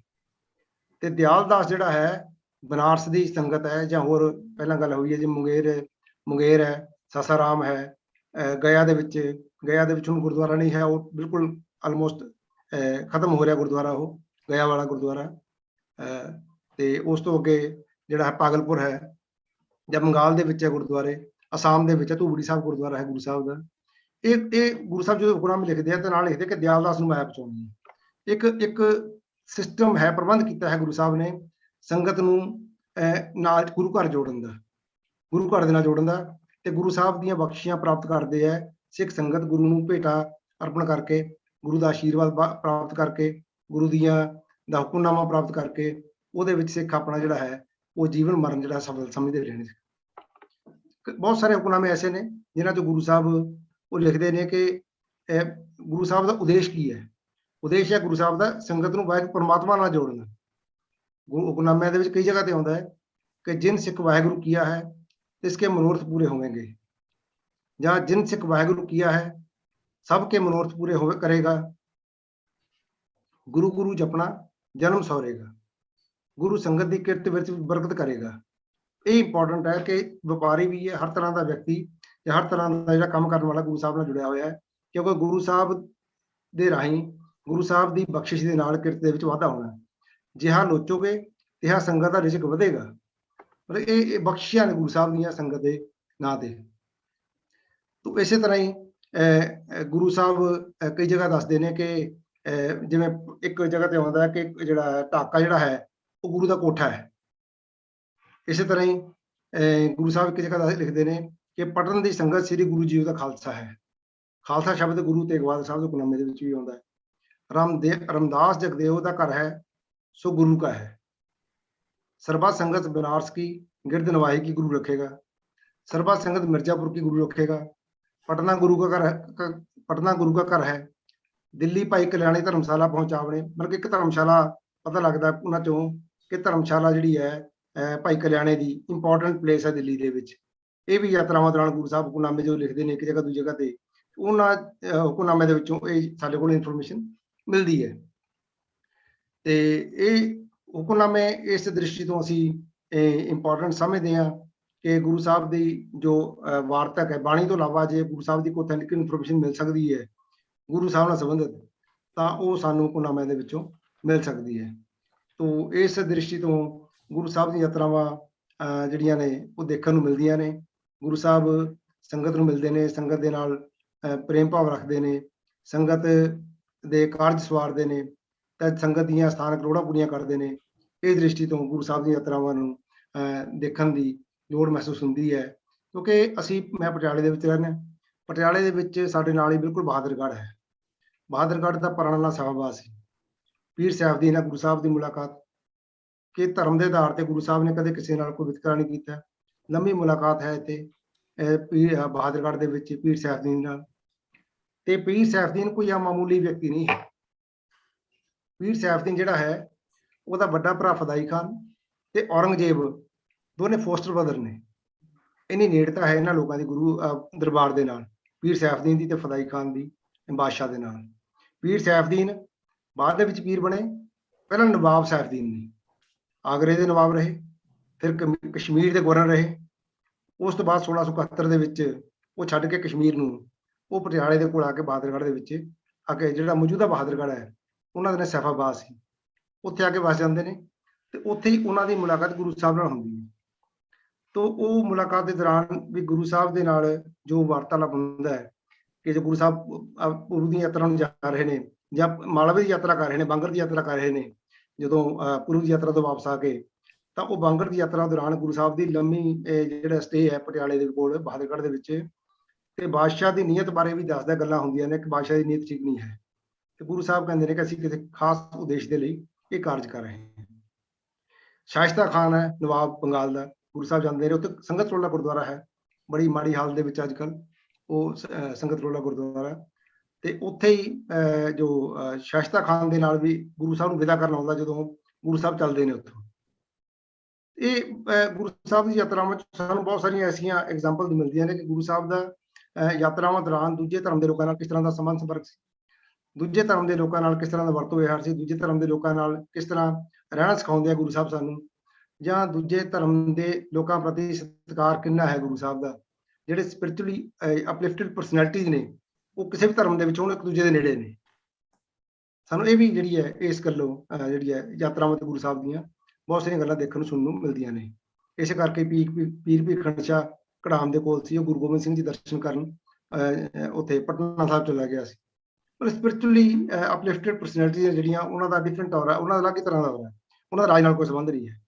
ਤੇ ਗੁਰੂ ਸਾਹਿਬ ਦੀਆਂ ਯਾਤਰਾਵਾਂ ਸਾਨੂੰ ਇਹ ਮੈਸੇਜ ਵੀ ਦਿੰਦੀਆਂ ਨੇ ਕਿ ਜਿਹੜਾ ਮੈਸੇਜ ਇੰਪੋਰਟੈਂਟ ਹੈ ਗੁਰੂ ਸਾਹਿਬ ਦਾ, ਕਿ ਇੰਪੋਰਟੈਂਟ ਮੈਸੇਜ ਇਹ ਹੈ ਕਿ ਧਰਮ ਨਹੀਂ ਛੱਡਣਾ ਹੈ ਕਿਸੇ ਵੀ ਕੀਮਤ ਦੇ ਉੱਤੇ, ਲੋਕਾਂ ਦੀ ਸੇਵਾ ਕਰਨੀ ਹੈ, ਪਰਉਪਕਾਰ ਕਰਨਾ ਹੈ। ਤੇ ਲੋਕਾਂ ਦੀਆਂ ਰੋਜ਼ਾਨਾ ਜੀਵਨ ਦੇ ਜਿਹੜੀਆਂ ਲੋੜਾਂ ਨੇ, ਜਿਵੇਂ ਪਾਣੀਆਂ ਦੀ ਪਹਿਲਾਂ ਗੱਲ ਕੀਤੀ ਹੈ, ਪਾਣੀ ਖਰਾਬ ਹੋ ਜਾਣਾ ਜਾਂ ਹੋਰ ਕੋਈ ਪ੍ਰੋਬਲਮ ਨੇ, ਗੁਰੂ ਸਾਹਿਬ ਉਹਨਾਂ ਨੂੰ ਸੌਰਟ ਆਊਟ ਕਰ ਰਹੇ ਨੇ। ਇਹ ਗੁਰੂ ਸਾਹਿਬ ਦੇ ਜੀਵਨ ਦਾ ਉਦੇਸ਼ ਹੈ। ਇਹਦੇ ਨਾਲ ਨਾਲ ਗੁਰੂ ਸਾਹਿਬ ਧਰਮ ਦੀ ਭਾਵਨਾ ਵਿੱਚ ਪੱਕੇ ਰਹਿ ਕੇ ਜਿਹੜਾ ਅਖੀਰ ਦੇ ਵਿੱਚ ਗੁਰੂ ਸਾਹਿਬ ਦਾ ਜਿਹੜਾ ਕਲਾਈਮੈਕਸ ਹੈ, ਜਿਹੜਾ ਗੁਰੂ ਸਾਹਿਬ ਦੀ ਲਾਈਫ ਦਾ ਸਭ ਤੋਂ ਵੱਡੀ ਇੰਪੋਰਟੈਂਟ ਜਿਹੜੀ ਹੈ ਗੁਰੂ ਸਾਹਿਬ ਦੀ, ਉਹ ਸ਼ਹਾਦਤ ਹੈ ਗੁਰੂ ਸਾਹਿਬ ਦੀ। ਉਹ ਸ਼ਹੀਦੀ ਤੋਂ ਪਹਿਲਾਂ ਗੁਰੂ ਸਾਹਿਬ ਦਾ ਬਾਣੀ ਹੈ, ਯਾਤਰਾਵਾਂ ਨੇ, ਮੇਲ ਮਿਲਾਪ ਹੈ ਲੋਕਾਂ ਦੇ ਵਿੱਚ, ਹਿੰਦੁਸਤਾਨ ਦੇ ਲੋਕਾਂ ਦੇ ਵਿੱਚ। ਗੁਰੂ ਸਾਹਿਬ ਦੀ ਕਿਹੋ ਜਿਹੀ ਨੇੜਤਾ ਹੈ ਉਹ ਸਾਨੂੰ ਯਾਤਰਾਵਾਂ ਚੋਂ ਮਿਲਦੀਆਂ ਗੱਲਾਂ। ਕਿਸ ਤਰ੍ਹਾਂ ਲੋਕੀ ਉਹਨਾਂ ਨੂੰ ਪਰਸੀਵ ਕਰ ਰਹੇ ਨੇ, ਕਿਸ ਤਰ੍ਹਾਂ ਸਤਿਕਾਰ ਕਰ ਰਹੇ ਨੇ, ਕਿਸ ਤਰ੍ਹਾਂ ਲੋਕੀ ਦਰਸ਼ਨ ਕਰਨ ਆਉਂਦੇ ਨੇ ਗੁਰੂ ਸਾਹਿਬ ਦੇ। ਅਲੱਗ-ਅਲੱਗ ਧਰਮਾਂ ਦੇ ਲੋਕ ਕਿਵੇਂ ਗੁਰੂ ਸਾਹਿਬ ਦੀ ਨੇੜਤਾ ਪ੍ਰਾਪਤ ਕਰ ਚੁੱਕੇ ਨੇ ਜਾਂ ਨੇੜੇ ਸਮਝਦੇ ਨੇ ਗੁਰੂ ਸਾਹਿਬ ਨੂੰ ਦੇ ਆਪਣੇ ਆਪ ਨੂੰ। ਇਹ ਸਾਨੂੰ ਗੁਰੂ ਸਾਹਿਬ ਦੀ ਯਾਤਰਾਵਾਂ 'ਚ ਦੇਖਣ ਨੂੰ ਮਿਲਦੀ। ਤੇ ਸ਼ਹਾਦਤ ਤਾਂ ਗੁਰੂ ਸਾਹਿਬ ਦੀ ਹੈ ਉਹ, ਤੇ ਐਕਸਟ੍ਰੀਮ ਜਿਹੜਾ ਗੁਰੂ ਸਾਹਿਬ ਦਾ ਜਿਹੜਾ ਹੈ ਕਾਰਜ ਹੈ, ਐਕਸਟ੍ਰੀਮ ਕਾਰਜ ਜਿਹੜਾ ਕੀਤਾ ਗੁਰੂ ਸਾਹਿਬ ਨੇ, ਜਿਹਦੇ ਬਾਰੇ ਗੁਰੂ ਗੋਬਿੰਦ ਸਿੰਘ ਜੀ ਲਿਖਦੇ ਨੇ ਕਿ ਧਰਮ ਹੈ ਸਾਕਾ ਜਿਨ ਕੀ ਆ, ਸੀਸ ਦੀਆ ਪਰ ਸਿਰ ਨਾ ਦੀਆ। ਇਹ ਮਤਲਬ ਕਿ ਇੰਪੋਰਟੈਂਟ ਜਿਹੜੀ ਹੈ ਗੱਲ, ਸਭ ਤੋਂ ਸੁਪਰੀਮ ਜਿਹੜਾ ਸੈਕਰੀਫਾਈਸ ਹੈ ਗੁਰੂ ਸਾਹਿਬ ਦਾ, ਉਹਦੇ ਪਿੱਛੇ ਜੋ ਕੁਝ ਹੈ ਸਾਡੇ ਕੋਲ ਗੁਰੂ ਸਾਹਿਬ ਦਾ, ਉਹ ਸਾਨੂੰ ਉਹਨਾਂ ਦੀ ਬਾਣੀ ਦੀ ਯਾਤਰਾਵਾਂ ਰਾਹੀਂ ਦੇਖਣ ਨੂੰ ਮਿਲਦਾ ਹੈ। ਤੇ ਇੰਨੇ ਕੁ ਸ਼ਬਦਾਂ ਦੇ ਨਾਲ ਹੀ ਮੈਂ ਸਿੱਖ ਫੋਰਮ ਦਾ ਤੇ ਆਪ ਸਾਰਿਆਂ ਦਾ ਬਹੁਤ ਬਹੁਤ ਸ਼ੁਕਰਗੁਜ਼ਾਰ ਹਾਂ। ਵਾਹਿਗੁਰੂ ਜੀ ਕਾ ਖਾਲਸਾ, ਵਾਹਿਗੁਰੂ ਜੀ ਕੀ ਫਤਿਹ। ਬਹੁਤ ਬਹੁਤ ਸ਼ੁਕਰੀਆ ਡਾਕਟਰ ਸਾਹਿਬ ਤੁਹਾਡਾ। ਕਾਫੀ ਤੁਸੀਂ ਡਿਟੇਲ ਵਿੱਚ ਦੱਸ ਕੇ ਹੋ ਲੈਂਗੁਏਜ ਦੇ ਬਾਰੇ ਜਿਹੜੀ ਤੁਸੀਂ ਗੱਲ ਦੱਸੀ ਹੈਗੀ ਹੈ, ਇਹਦੇ ਬਾਰੇ ਤੇ ਕਾਫੀ ਰਿਸਰਚ ਹੋਈ ਹੈਗੀ ਹੈ। ਬਟ ਸਵਾਲ ਇਹ ਕਿ ਲੈਂਗੁਏਜ ਤਾਂ ਉੱਥੇ ਹੈ, ਹੁਣ ਅਸਾਮ ਦੇ ਵਿੱਚ ਜਿਹੜੇ ਕੁਝ ਪਿੰਡ ਹੈਗੇ ਨੇ ਜਿਨ੍ਹਾਂ ਦੇ ਵਿੱਚ ਖਾਲਸਾ ਸ਼ਟਲ ਨੇ ਅਸਾਮੀ, ਉਹਨਾਂ ਨੂੰ ਕੋਈ ਅੰਬਰੇਸ ਕਰਨ ਨੂੰ ਤਿਆਰ ਨਹੀਂ ਹੈਗਾ। ਅੰਮ੍ਰਿਤਸਰ ਦੇ ਤੁਸੀਂ ਰਿਸਰਚ ਵਿੱਚ ਹੈਗੇ ਹੋ ਬੋਰਡ ਵਿੱਚ, ਉਹਨਾਂ ਨੂੰ ਥੋੜਾ ਜਗਾਓ ਤਾਂ ਕਿ ਲੋਕ ਆਪਣੇ ਅੰਮ੍ਰਿਤਸਰ ਤੋਂ ਕੋਈ ਨਾ ਕੋਈ ਮਿਹਨਤ ਕਰਨ, ਵਲੰਟੀਅਰ ਕੰਮ ਕਰਨ। ਪੈਸੇ ਵਾਲਾ ਕੰਮ ਉੱਥੇ ਨਹੀਂ ਚਾਹੀਦਾ ਹੈਗਾ, ਸਭ ਗਰੀਬ ਨੇ ਆਦਮੀ, ਜਾ ਕੇ ਉੱਥੇ ਪ੍ਰੈਕਟੀਕਲ ਸੇਵਾ ਕਰਨ। ਇੱਥੇ ਜਿਹੜੇ ਮਕਾਨ ਬਣਾ ਰਹੇ ਨੇ, ਗੁਰਦੁਆਰੇ ਬਣ ਰਹੇ ਨੇ, ਸੀਮੈਂਟ ਔਰ ਮਾਰਬਲ ਲੱਗ ਰਿਹਾ, ਜੋ ਸੋਨਾ ਲੱਗ ਰਿਹਾ, ਉਹਦੀ ਵਜ੍ਹਾ ਉੱਥੇ ਜਾ ਕੇ ਕੁਝ ਕੰਮ ਕਰਨ ਵਿਚ more worthwhile. And thank you very much, ਬਹੁਤ ਬਹੁਤ ਤੁਹਾਡਾ ਸ਼ੁਕਰੀਆ। ਤੁਸੀਂ ਇਹ ਚੀਜ਼ ਸ਼ੁਕਰੀਆ ਸਰ, ਮਿਹਰਬਾਨੀ। ਜੋ ਤੁਸੀਂ ਗੱਲ ਕੀਤੀ ਹੈ ਨਾ ਕਿ ਮੈਨੂੰ ਬਰਕੋਲਾ, ਜਿਵੇਂ ਗੱਲ ਹੋਈ ਨਾ, ਮੈਂ ਬਰਕੋਲਾ ਵੀ ਗਿਆ ਸੀ, ਮੈਂ ਬਰਕੋਲਾ ਜਾਣ ਦਾ ਮੌਕਾ ਮਿਲਿਆ। ਉਹਦੇ ਨਾਲ ਜਿਹੜੇ ਛਾਪਰਮੁਖ ਵੀ ਗਿਆ ਸੀ, ਹੋਰ ਵੀ ਇਹ ਗੁਹਾਟੀ ਦੇ ਵਿੱਚ ਜਾ ਕੇ ਆਇਆ, ਧੂਬਰੀ ਸਾਹਿਬ ਦਾ। ਉੱਥੇ ਸਾਡੇ ਬਹੁਤ ਸਾਰੇ ਗੁਰਦੁਆਰੇ ਬਿਲਕੁਲ those are in very dilapidated condition, ਮਤਲਬ ਕਿ ਉਹਨਾਂ ਦੀ ਇਮੀਡੀਏਟ ਮੁਰੰਮਤ ਵੀ ਨਹੀਂ ਹੋ ਰਹੀ। ਗੁਰਦੁਆਰਿਆਂ ਦੀ ਬੀੜਾਂ ਦੇ ਵਿੱਚ ਬਹੁਤ ਬੁਰੀ ਹਾਲਤ ਹੈ। ਯਤਨ ਕਰਦੇ ਆ, ਬਹੁਤ ਕੁਝ ਬੇਨਤੀ ਕਰਦੇ ਆ, ਪਰ ਕਿੰਨਾ ਕੁ ਐਫਰਟ ਸਾਡਾ ਸਿਰੇ ਚੜਦਾ ਉਹ ਟਾਈਮ ਦੱਸੇਗਾ। ਵਾਹਿਗੁਰੂ ਜੀ ਕਾ ਖਾਲਸਾ, ਬਹੁਤ ਬਹੁਤ ਸ਼ੁਕਰੀਆ, ਵਾਹਿਗੁਰੂ ਜੀ ਕੀ ਫਤਿਹ ਜੀ। ਹੁਣ ਸਾਡੇ ਨੈਕਸਟ ਜਿਹੜੇ ਨੇ ਬੁਲਾ ਰਹੇ ਨੇ ਡਾਕਟਰ ਹਰਬੰਸ ਕੌਰ ਨੇ, ਔਰ ਮੈਂ ਰਿਕੁਐਸਟ ਕਰਾਂਗਾ ਕਿ 10 ਮਿੰਟ ਵਿੱਚ ਉਹ ਆਪਣਾ ਪ੍ਰੈਜੈਂਟੇਸ਼ਨ ਪੂਰੀ ਖਤਮ ਕਰਨ। ਹਰਬੰਸ ਕੌਰ ਜੀ ਸਾਗੂ। और there is a chance कि डॉक्टर हरबंस ਨਾਲ मुलाकात हो गई है. He may be joining any time now. He may. Let's see. Hope for the best. हाँ जी हरबंस जी।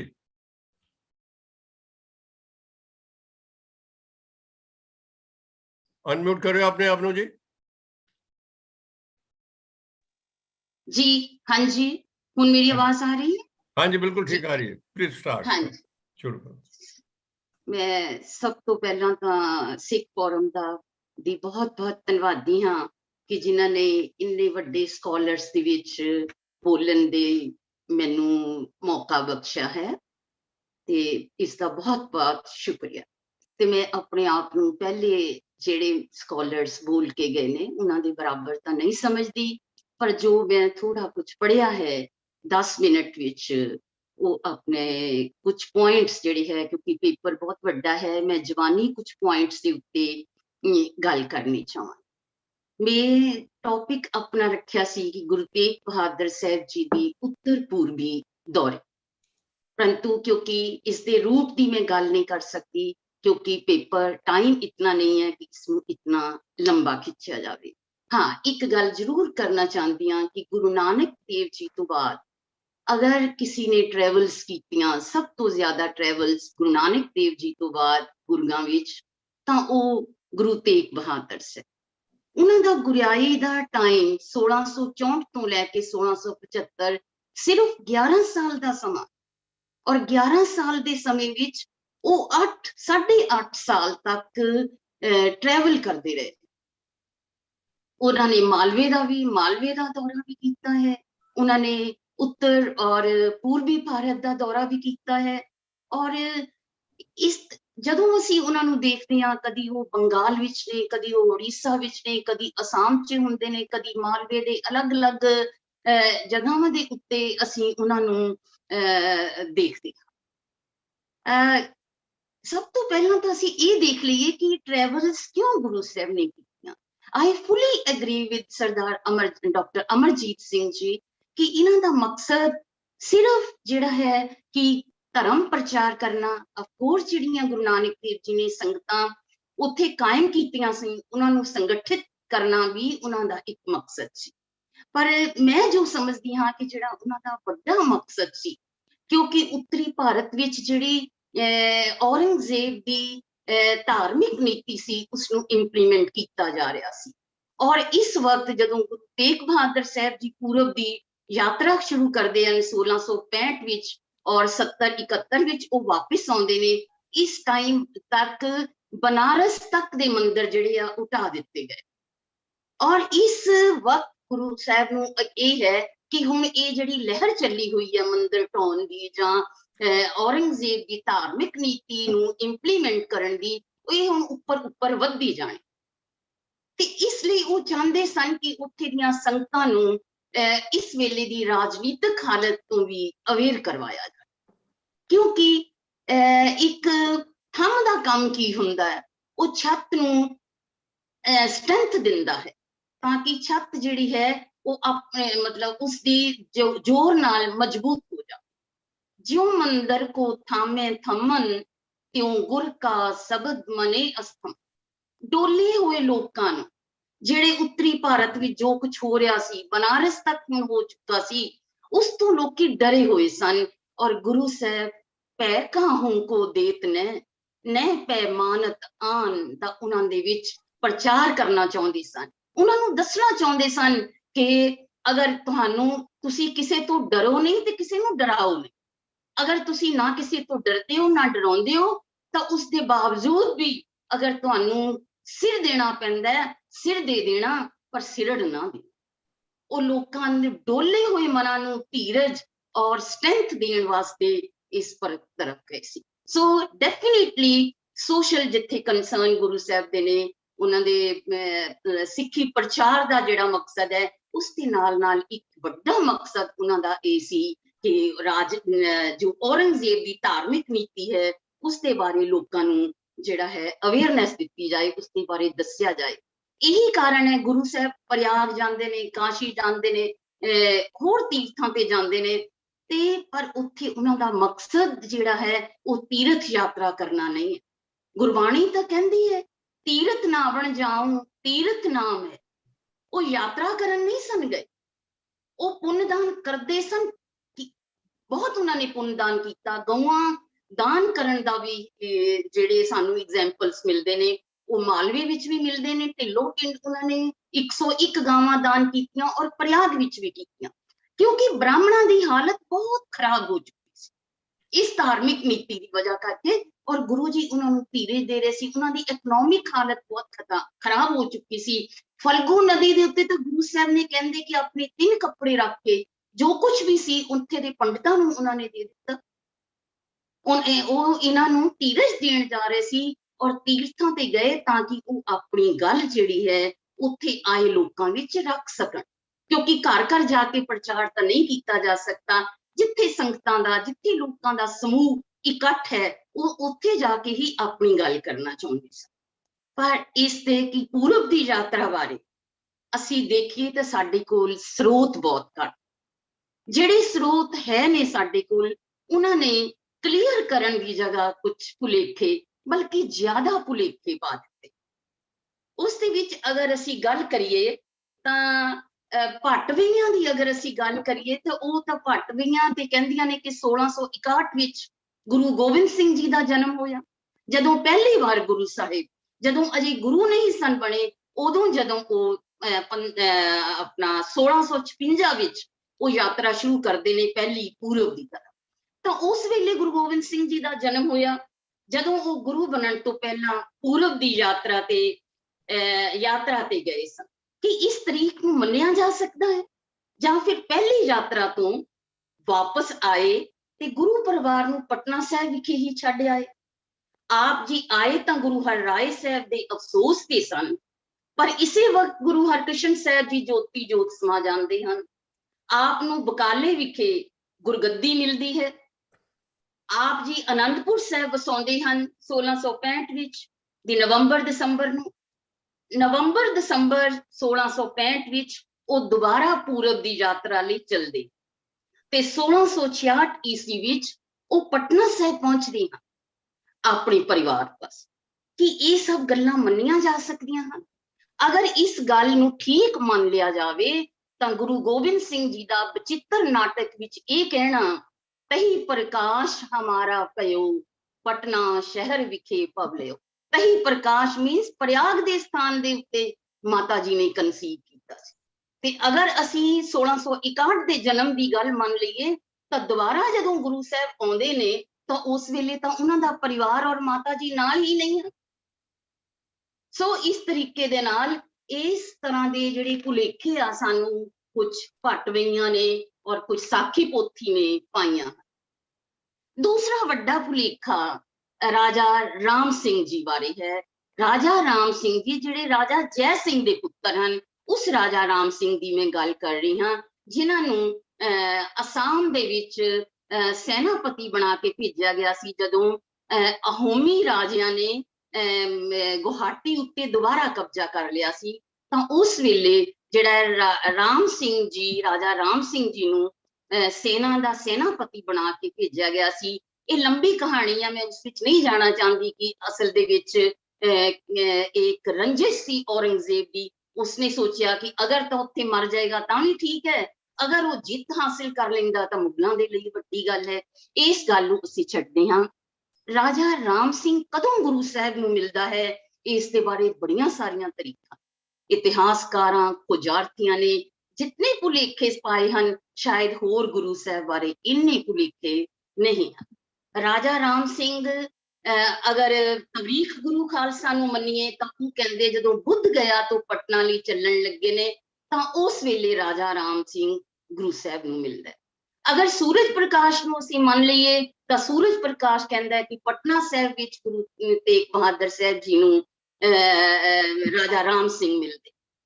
ਇਸ ਤੋਂ ਇਲਾਵਾ ਹੋਰ ਬੜੇ ਸਾਰੇ ਵਿਚਾਰ ਨੇ, ਜਿਸ ਤਰ੍ਹਾਂ ਭੱਟਵਈਆਂ ਦਾ ਜਿਹੜਾ ਵਿਚਾਰ ਹੈ ਉਸ ਦੇ ਅਨੁਸਾਰ ਤਾਂ ਬਿਲਕੁਲ ਹੀ ਉਹਨਾਂ ਨੇ ਪਾਸਾ ਹੀ ਉਲਟ ਦਿੱਤਾ ਹੈ।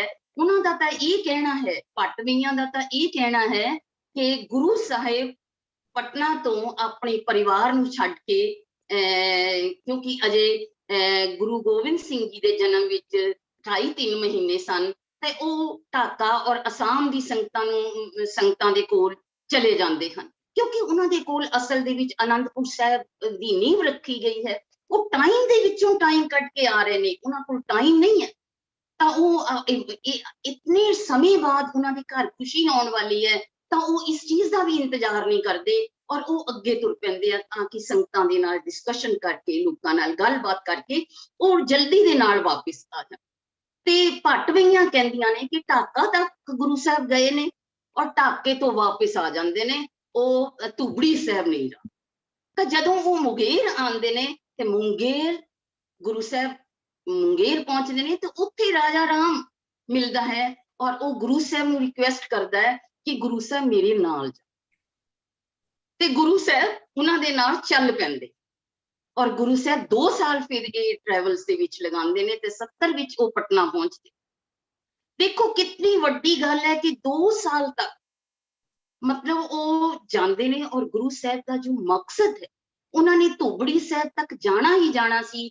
ਜਿੱਥੇ ਜਿੱਥੇ ਗੁਰੂ ਨਾਨਕ ਦੇਵ ਜੀ ਗਏ ਨੇ ਉਹਨਾਂ ਨੇ ਉੱਥੇ ਜ਼ਰੂਰ ਜਾਣਾ ਸੀ, ਪਰੰਤੂ ਉਹ ਢਾਕਾ ਤੋਂ ਵਾਪਿਸ ਆ ਜਾ ਰਹੇ ਨੇ ਔਰ ਰਾਜਾ ਰਾਮ ਦੇ ਕਹਿਣ ਤੇ ਉਹ ਵਾਪਿਸ ਫਿਰ ਢਾਕਾ ਜਾਂਦੇ ਨੇ ਤੇ ਔਰ ਫਿਰ ਵਾਪਿਸ ਅਸਾਮ ਔਰ ਧੂਬੜੀ ਜਾਂਦੇ ਨੇ। ਜਿਹੜੀ ਗੱਲ ਜਿਹੜੀ ਹੈ ਕਿ ਉਹ ਮੰਨਣ ਵਾਲੀ ਲੱਗਦੀ ਨਹੀਂ ਕਿ ਗੁਰੂ ਸਾਹਿਬ ਤਾਂ ਟਾਈਮ ਵਿੱਚੋਂ ਟਾਈਮ ਕੱਢ ਕੇ ਇਹ ਯਾਤਰਾ ਕਰ ਰਹੇ ਔਰ ਗੁਰੂ ਸਾਹਿਬ ਦਾ ਆਪਣਾ ਲਾਮ ਲਸ਼ਕਰ ਹੈ ਕਿ 2 ਸਾਲ ਲਈ ਉਹਨਾਂ ਨੇ ਜਾਣਾ। ਕੋਈ ਇੱਕ ਬੰਦਾ ਇਕੱਲਾ ਹੈ ਜਿਹਨੂੰ ਲੈ ਜਾਣ? ਅਗਰ ਅਸੀਂ ਡਿਟੇਲ 'ਚ ਸਟੱਡੀ ਕਰੀਏ ਤੇ ਗੁਰੂ ਸਾਹਿਬ ਦਾ ਕਾਫੀ ਵੱਡਾ ਲਾਮ ਲਸ਼ਕਰ ਨਾਲ ਸੀ। ਬਹੁਤ ਸਾਰੇ ਗੁਰਸਿੱਖ ਸਨ, ਬਹੁਤ ਸਾਰੇ ਅਗਾਂਹ ਜਾਣ ਵਾਲੇ ਲੋਕ ਸਨ ਜਿਹੜੇ 2-3 ਦਿਨ ਪਹਿਲੇ ਹੀ ਚੱਲ ਪੈਂਦੇ ਸੀ ਔਰ ਜਿੱਥੇ ਗੁਰੂ ਸਾਹਿਬ ਨੇ ਪੜਾਅ ਕਰਨਾ ਹੁੰਦਾ ਸੀ ਉੱਥੇ ਉਹ ਤੰਬੂ ਟੈਂਟ ਵਗੈਰਾ ਲਗਾ ਦਿੰਦੇ ਸੀ। ਤੇ ਇੰਨੇ ਵੱਡੇ ਲਾਮ ਲਸ਼ਕਰ ਨੂੰ ਉਹ ਲੈ ਕੇ ਜਾਂਦੇ ਨੇ ਔਰ ਕਿਸੇ ਹੁਕਮਨਾਮੇ ਦੇ ਵਿੱਚ ਇਸ ਗੱਲ ਦਾ ਸਾਨੂੰ ਜ਼ਿਕਰ ਨਹੀਂ ਮਿਲਦਾ ਕਿ ਗੁਰੂ ਸਾਹਿਬ ਦੁਬਾਰਾ ਉੱਥੇ ਚਲੇ ਜਾਂਦੇ ਨੇ। ਔਰ ਗੁਰੂ ਸਾਹਿਬ ਦੇ ਕੋਲ ਆਪਣਾ ਲਾਮ ਲਸ਼ਕਰ ਹੈ। ਗੁਰੂ ਗੋਬਿੰਦ ਸਿੰਘ ਜੀ ਦਾ ਜਨਮ ਹੋ ਚੁੱਕਾ ਹੈ, ਅਨੰਦਪੁਰ ਸਾਹਿਬ ਕੰਪਲੀਟ ਹੋ ਚੁੱਕਾ ਹੈ, ਸੰਗਤਾਂ ਉਡੀਕ ਰਹੀਆਂ ਨੇ ਕਿ ਗੁਰੂ ਸਾਹਿਬ ਆਉਣ ਤੇ ਸੰਗਤਾਂ ਨੂੰ ਆਪਣਾ ਉਪਦੇਸ਼ ਦੇਣ ਔਰ ਪਟਨਾ ਦੀ ਸੰਗਤ ਇੰਤਜ਼ਾਰ ਕਰ ਰਹੀ ਹੈ, ਫੈਮਿਲੀ ਇੰਤਜ਼ਾਰ ਕਰ ਰਹੀ ਹੈ ਔਰ ਗੁਰੂ ਸਾਹਿਬ 2 ਸਾਲ ਦੇ ਲਈ ਫਿਰ ਰਾਜਾ ਰਾਮ ਨਾਲ ਚਲੇ ਜਾਂਦੇ ਨੇ ਕਿ ਉਸ ਨੂੰ ਇਹ ਡਰ ਹੈ ਕਿ ਉੱਥੇ ਦੇ ਜਿਹੜੇ ਜਾਦੂਗਰਨੀਆਂ ਨੇ, ਜਾਦੂ ਟੂਣਿਆਂ ਨਾਲ ਉਸਨੂੰ ਮਾਰ ਨਾ ਦੇਣ। ਇਸ ਲਈ ਤਾਂ ਇਸ ਤਰ੍ਹਾਂ ਦੀਆਂ ਗੱਲਾਂ ਜਿਹੜੀਆਂ ਹੈ ਇਹ ਸਾਨੂੰ ਅਪੀਲ ਨਹੀਂ ਕਰਦੀਆਂ ਔਰ ਇਹ ਇੱਕ ਭੁਲੇਖਾ ਹੈ ਕਿ 2 ਸਾਲ ਤੱਕ ਉਹ ਮਤਲਬ ਇਸ ਤਰ੍ਹਾਂ ਚਲੇ ਜਾਂਦੇ ਨੇ ਵਾਪਿਸ ਢਾਕਾ, ਜਿਸ ਤਰ੍ਹਾਂ ਕੋਈ ਗੱਲ ਹੀ ਨਹੀਂ, ਇਕੱਲਾ ਬੰਦਾ ਖੜਾ ਤੇ ਉਹ ਚਲੋ ਜੀ ਉਹਨੂੰ ਕਿਸੇ ਨੇ ਕਿਹਾ ਤਾਂ ਉਹ ਉੱਥੇ ਚੱਲ ਜਾਂਦਾ, ਜਿਸ ਤਰ੍ਹਾਂ ਗੁਰੂ ਸਾਹਿਬ ਦਾ ਆਪਣਾ ਕੋਈ ਪ੍ਰੋਗਰਾਮ ਨਹੀਂ ਸੀ। ਗੁਰੂ ਸਾਹਿਬ ਦਾ ਆਪਣਾ ਸੈੱਟ ਪ੍ਰੋਗਰਾਮ ਸੀ, ਉਹ ਧੂਬੜੀ ਸਾਹਿਬ ਤੱਕ ਜਾਣ ਦਾ ਪ੍ਰੋਗਰਾਮ ਸੀ, ਤਾਂ ਉਹ ਕਿਵੇਂ ਢਾਕਾ ਤੋਂ ਵਾਪਸ ਆ ਜਾਂਦੇ ਨੇ ਤੇ ਫਿਰ ਚਲੇ ਜਾਂਦੇ ਨੇ ਰਾਜਾ ਰਾਮ ਸਿੰਘ। ਤਾਂ ਇਸ ਤਰ੍ਹਾਂ ਦੇ ਜਿਹੜੇ ਭੁਲੇਖੇ ਹੈ ਉਹ ਭੱਟਵੀਆਂ ਤੇ ਸਾਖੀ ਪੋਥੀ ਦੇ ਵਿੱਚ ਸਾਨੂੰ ਮਿਲਦੇ ਹਨ। ਤੇ ਇਸ ਨੂੰ ਥੋੜਾ ਜਿੰਨਾ ਹੋਰ ਇਸ ਦੇ ਉੱਤੇ ਰਿਸਰਚ ਕੀਤੀ ਜਾਣੀ ਚਾਹੀਦੀ ਹੈ। ਤੇ ਗੁਰੂ ਸਾਹਿਬ ਜਿਹੜੇ ਹੈ ਪਟਨਾ ਸਾਹਿਬ ਫਿਰ ਆਉਂਦੇ ਨੇ ਤੇ ਖੁਸ਼ੀ ਮਨਾਈ ਜਾਂਦੀ ਹੈ, ਔਰ ਉੱਥੋਂ ਪਰਿਵਾਰ ਨੂੰ ਛੱਡ ਕੇ ਉਹ ਵਾਪਿਸ ਆ ਜਾਂਦੇ। ਉਸਦੇ ਵਿੱਚ ਕਈ ਕਾਰਨ ਨੇ, ਜਿਹਦੇ ਵਿੱਚ ਇਹ ਵੀ ਹੈ ਕਿ ਪੰਜਾਬ ਦੀ ਪੋਲੀਟੀਕਲ ਹਾਲਤ ਦੇਖ ਕੇ ਉਹਨਾਂ ਨੂੰ ਸੱਦਿਆ ਜਾਵੇ, ਪਰ ਹੋਰ ਕਾਰਨ ਇਹ ਹੈ ਕਿ ਹੁਣ ਜਲਦੀ ਦੇ ਨਾਲ ਉਹ ਵਾਪਿਸ ਪੰਜਾਬ ਜਾਣਾ ਚਾਹੁੰਦੇ। ਉਹਦੇ ਬਹੁਤ ਸਾਰੇ ਕਾਰਨ ਹੈ ਜਿਨ੍ਹਾਂ ਵਿੱਚ ਤੱਕ ਮੈਂ ਨਹੀਂ ਜਾਣਾ ਚਾਹਾਂਗੀ। ਇੱਕ ਗੱਲ ਮੈਂ ਕਰਨਾ, ਹਾਂਜੀ ਵਾਈਂਡ ਅਪ ਕਰਾਂ ਜੀ, ਹਾਂਜੀ, ਤਾਂ ਮੈਂ ਇਸ ਲਈ ਆਪਣੀ ਜਿਹੜੀ ਲਾਸਟ ਗੱਲ ਮੈਂ ਕਰਨਾ ਚਾਹੁੰਦੀ ਹਾਂ ਉਹ ਤੁਹਾਡੇ ਸਾਹਮਣੇ ਮੈਂ ਕਰ ਦਿੰਦੀ ਹਾਂ ਕਿ ਇਸ ਤਰ੍ਹਾਂ ਪੂਰਬ ਦੀਆਂ ਯਾਤਰਾਵਾਂ ਦਾ ਸਿੱਟਾ ਇਹ ਨਿਕਲਦਾ ਹੈ ਕਿ ਗੁਰੂ ਜੀ ਤੀਰਥ ਸਥਾਨਾਂ ਤੇ ਤੀਰਥ ਕਰਨ ਨਹੀਂ ਸਨ ਗਏ, ਕਿਉਂਕਿ ਗੁਰਬਾਣੀ ਤਾਂ ਕਹਿੰਦੀ ਹੈ ਤੀਰਥ ਨਾਵਣ ਜਾਓ ਤੀਰਥ ਨਾਮ ਹੈ। ਉਹ ਤੀਰਥਾਂ ਤੇ ਇਸ ਲਈ ਜਾਂਦੇ ਸਨ ਕਿ ਉੱਥੇ ਲੋਕਾਂ ਦੇ ਇਕੱਠ ਵਿੱਚ ਆਪਣੀ ਗੱਲ ਕਰ ਸਕਦੇ ਸਨ। ਉਸ ਵਕਤ ਦੇ ਬ੍ਰਾਹਮਣਾਂ ਨੂੰ ਗੁਰੂ ਜੀ ਦੇ ਸਿੱਖੀ ਪ੍ਰਚਾਰ ਵਿੱਚ ਆਪਣੇ ਹੀ ਧਰਮ ਦਾ ਪ੍ਰਚਾਰ ਦਿਸਦਾ ਸੀ। ਉਹ ਤਾਂ ਸੱਚਮੁੱਚ ਔਰੰਗਜ਼ੇਬ ਦੇ ਡਰ ਤੋਂ ਨਿਰਜਿੰਦ ਹੋਈਆਂ ਰੂਹਾਂ ਵਿੱਚ ਰੂਹ ਫੂਕਣ ਗਏ ਸਨ। ਪੈ ਕਾਹੂ ਕੋ ਦੇਤਨੈ ਨਹਿ ਪੈ ਮਾਨਤ ਆਨ ਵਰਗੇ ਉਪਦੇਸ਼ ਨਾਲ ਉਹਨਾਂ ਦੇ ਮਨਾਂ ਨੂੰ ਥੰਮੀ ਦੇਣ, ਧੀਰਜ ਦੇਣ ਗਏ ਸਨ। ਉਹਨਾਂ ਨੂੰ ਡਰ ਰਹਿਤ ਕਰਨ ਗਏ ਸਨ। ਅਗਰ ਆਪਣੇ ਧਰਮ ਦੀ ਰੱਖਿਆ ਲਈ ਸਿਰ ਵੀ ਦੇਣਾ ਪਵੇ ਤਾਂ ਦੇ ਦਿਓ, ਪਰ ਸਿਰੜ ਨਾ ਦਿਓ। ਆਪ ਜੀ ਦੀਆਂ ਯਾਤਰਾਵਾਂ ਇਹ ਦੱਸਦੀਆਂ ਹਨ ਗੁਰੂ ਸਾਹਿਬ ਭਾਵੇਂ ਸਿੱਖ ਧਰਮ ਦਾ ਪ੍ਰਚਾਰ ਕਰ ਰਹੇ ਸਨ, ਪਰ ਦੂਸਰੇ ਧਰਮਾਂ ਪ੍ਰਤੀ ਵੀ ਉਹਨਾਂ ਦਾ ਦ੍ਰਿਸ਼ਟੀਕੋਣ ਪਿਆਰ, ਮਿਲਵਰਤਨ ਤੇ ਕੁਰਬਾਨੀ ਵਾਲਾ ਸੀ। ਕਿਉਂਕਿ ਹਿੰਦੂ ਧਰਮ ਨਾਲ ਸੰਬੰਧਿਤ ਤੀਰਥਾਂ ਤੇ ਹਿੰਦੂ ਧਰਮ ਦੇ ਮੁਖੀ ਬ੍ਰਾਹਮਣਾਂ ਆਦਿ ਨਾਲ ਗੁਰੂ ਜੀ ਦਾ ਮੇਲ ਮਿਲਾਪ ਜ਼ਿਆਦਾ ਰਿਹਾ। ਇਸ ਲਈ ਇਹਨਾਂ ਪ੍ਰਚਾਰ ਦੌਰਿਆਂ ਦੇ ਦੌਰਾਨ ਹੀ ਉਹ ਹੌਲੀ-ਹੌਲੀ ਸਮੁੱਚੇ ਹਿੰਦੂ ਜਗਤ ਦਾ ਕੇਂਦਰੀ ਬਿੰਦੂ ਬਣ ਗਏ ਸਨ। ਇਸੇ ਲਈ ਜਦੋਂ 1675 ਈਸਵੀ ਵਿੱਚ ਔਰੰਗਜ਼ੇਬ ਦੀ ਸ਼ਹਿ ਉੱਤੇ ਕਸ਼ਮੀਰ ਦੇ ਗਵਰਨਰ ਇਫਤਖਾਰ ਖਾਨ ਨੇ ਕਸ਼ਮੀਰ ਦੇ ਹਿੰਦੂਆਂ ਨੂੰ ਤਲਵਾਰ ਦੇ ਜ਼ੋਰ ਨਾਲ ਮੁਸਲਮਾਨ ਬਣਾਉਣਾ ਸ਼ੁਰੂ ਕਰ ਦਿੱਤਾ ਅਤੇ ਸੈਂਕੜੇ ਬ੍ਰਾਹਮਣਾਂ ਨੂੰ ਕਤਲ ਕਰਕੇ ਹਜ਼ਾਰਾਂ ਨੂੰ ਜੇਲ੍ਹਾਂ ਵਿੱਚ ਬੰਦ ਕਰ ਦਿੱਤਾ, ਤਾਂ ਕੁਰੂਖੇਤਰ, ਹਰਿਦੁਆਰ, ਬਨਾਰਸ ਅਤੇ ਕਸ਼ਮੀਰ ਦੇ ਪੰਡਤਾਂ ਨੂੰ ਹਿੰਦੂ ਧਰਮ ਦੀ ਰੱਖਿਆ ਲਈ ਸਾਰੇ ਭਾਰਤ ਵਿੱਚੋਂ ਸਿਵਾਏ ਗੁਰੂ ਤੇਗ ਬਹਾਦਰ ਤੇ ਹੋਰ ਕੋਈ ਵੀ ਮਹਾਪੁਰਖ ਉਸ ਸਮੇਂ ਵਿਖਾਈ ਨਾ ਦਿੱਤਾ। ਨਾ ਉਹ ਸ਼ਿਵਾਜੀ ਪਾਸ ਗਏ, ਨਾ ਰਾਜਪੂਤ ਸਰਦਾਰ ਰਾਜਾ ਜਸਵੰਤ ਸਿੰਘ ਪਾਸ ਗਏ, ਨਾ ਹੀ ਰਾਜਾ ਰਾਮ ਸਿੰਘ ਪਾਸ। ਕਸ਼ਮੀਰੀ ਇਤਿਹਾਸਕਾਰ B.N. ਕੌਲ ਅਨੁਸਾਰ 500 ਦੇ ਕਰੀਬ ਬ੍ਰਾਹਮਣ ਗੁਰੂ ਤੇਗ ਬਹਾਦਰ ਦੇ ਦਰਬਾਰ ਵਿੱਚ ਕਸ਼ਮੀਰੋਂ ਚੱਲ ਕੇ ਅਨੰਦਪੁਰ ਸਾਹਿਬ ਗਏ, ਕਿਉਂਕਿ ਗੁਰੂ ਤੇਗ ਬਹਾਦਰ ਸਮੁੱਚੇ ਹਿੰਦੂ ਜਗਤ ਲਈ ਅਤੀ ਨਿਰਾਸ਼ਾ ਦੇ ਹਨੇਰੇ ਵਿੱਚ ਆਸ ਦੀ ਕਿਰਨ ਬਣ ਚੁੱਕੇ ਸਨ। ਵੈਸੇ ਤਾਂ ਜਿਸ ਤਰ੍ਹਾਂ ਪਹਿਲੇ ਵੀ ਡਾਕਟਰ ਅਮਰਜੀਤ ਸਿੰਘ ਜੀ ਨੇ ਗੱਲ ਕੀਤੀ ਹੈ ਕਿ ਸਿਰਫ ਹਿੰਦੂ ਧਰਮ ਦੀ ਰੱਖਿਆ ਨਹੀਂ ਸੀ, ਪਰ ਇਮੀਡੀਏਟ ਕਾਰਨ ਤਾਂ ਇਹ ਵੀ ਸੀ ਨਾ ਕਿ ਉਹਨਾਂ ਦੇ ਕੁਝ ਕਸ਼ਮੀਰੀ ਪੰਡਿਤ ਆਏ। ਉਹ ਸਿਰਫ ਧਰਮ ਦੀ ਆਜ਼ਾਦੀ ਲਈ, ਉਹ ਗੱਲ ਠੀਕ ਹੈ, ਪਰ ਸਾਡਾ ਇਮੀਡੀਏਟ ਕਾਰਨ ਜਿਹੜਾ ਹੈ ਉਹ ਕਸ਼ਮੀਰੀ ਪੰਡਤਾਂ ਦਾ ਆਉਣਾ ਤੇ ਉਹਨਾਂ ਦੀ ਮਦਦ ਕਰਨਾ ਹੈ। ਇੱਕ ਗੱਲ ਮੈਂ ਹੋਰ ਕਰਨੀ ਆ, ਮੈਂ ਵੀ ਆਪਣਾ ਬੰਗਲਾਦੇਸ਼ ਗਈ ਹਾਂ ਔਰ ਗੁਰਦੁਆਰਾ ਸੰਗਤ ਟੋਲਾ ਦੇ ਦਰਸ਼ਨ ਕੀਤੇ ਹਨ।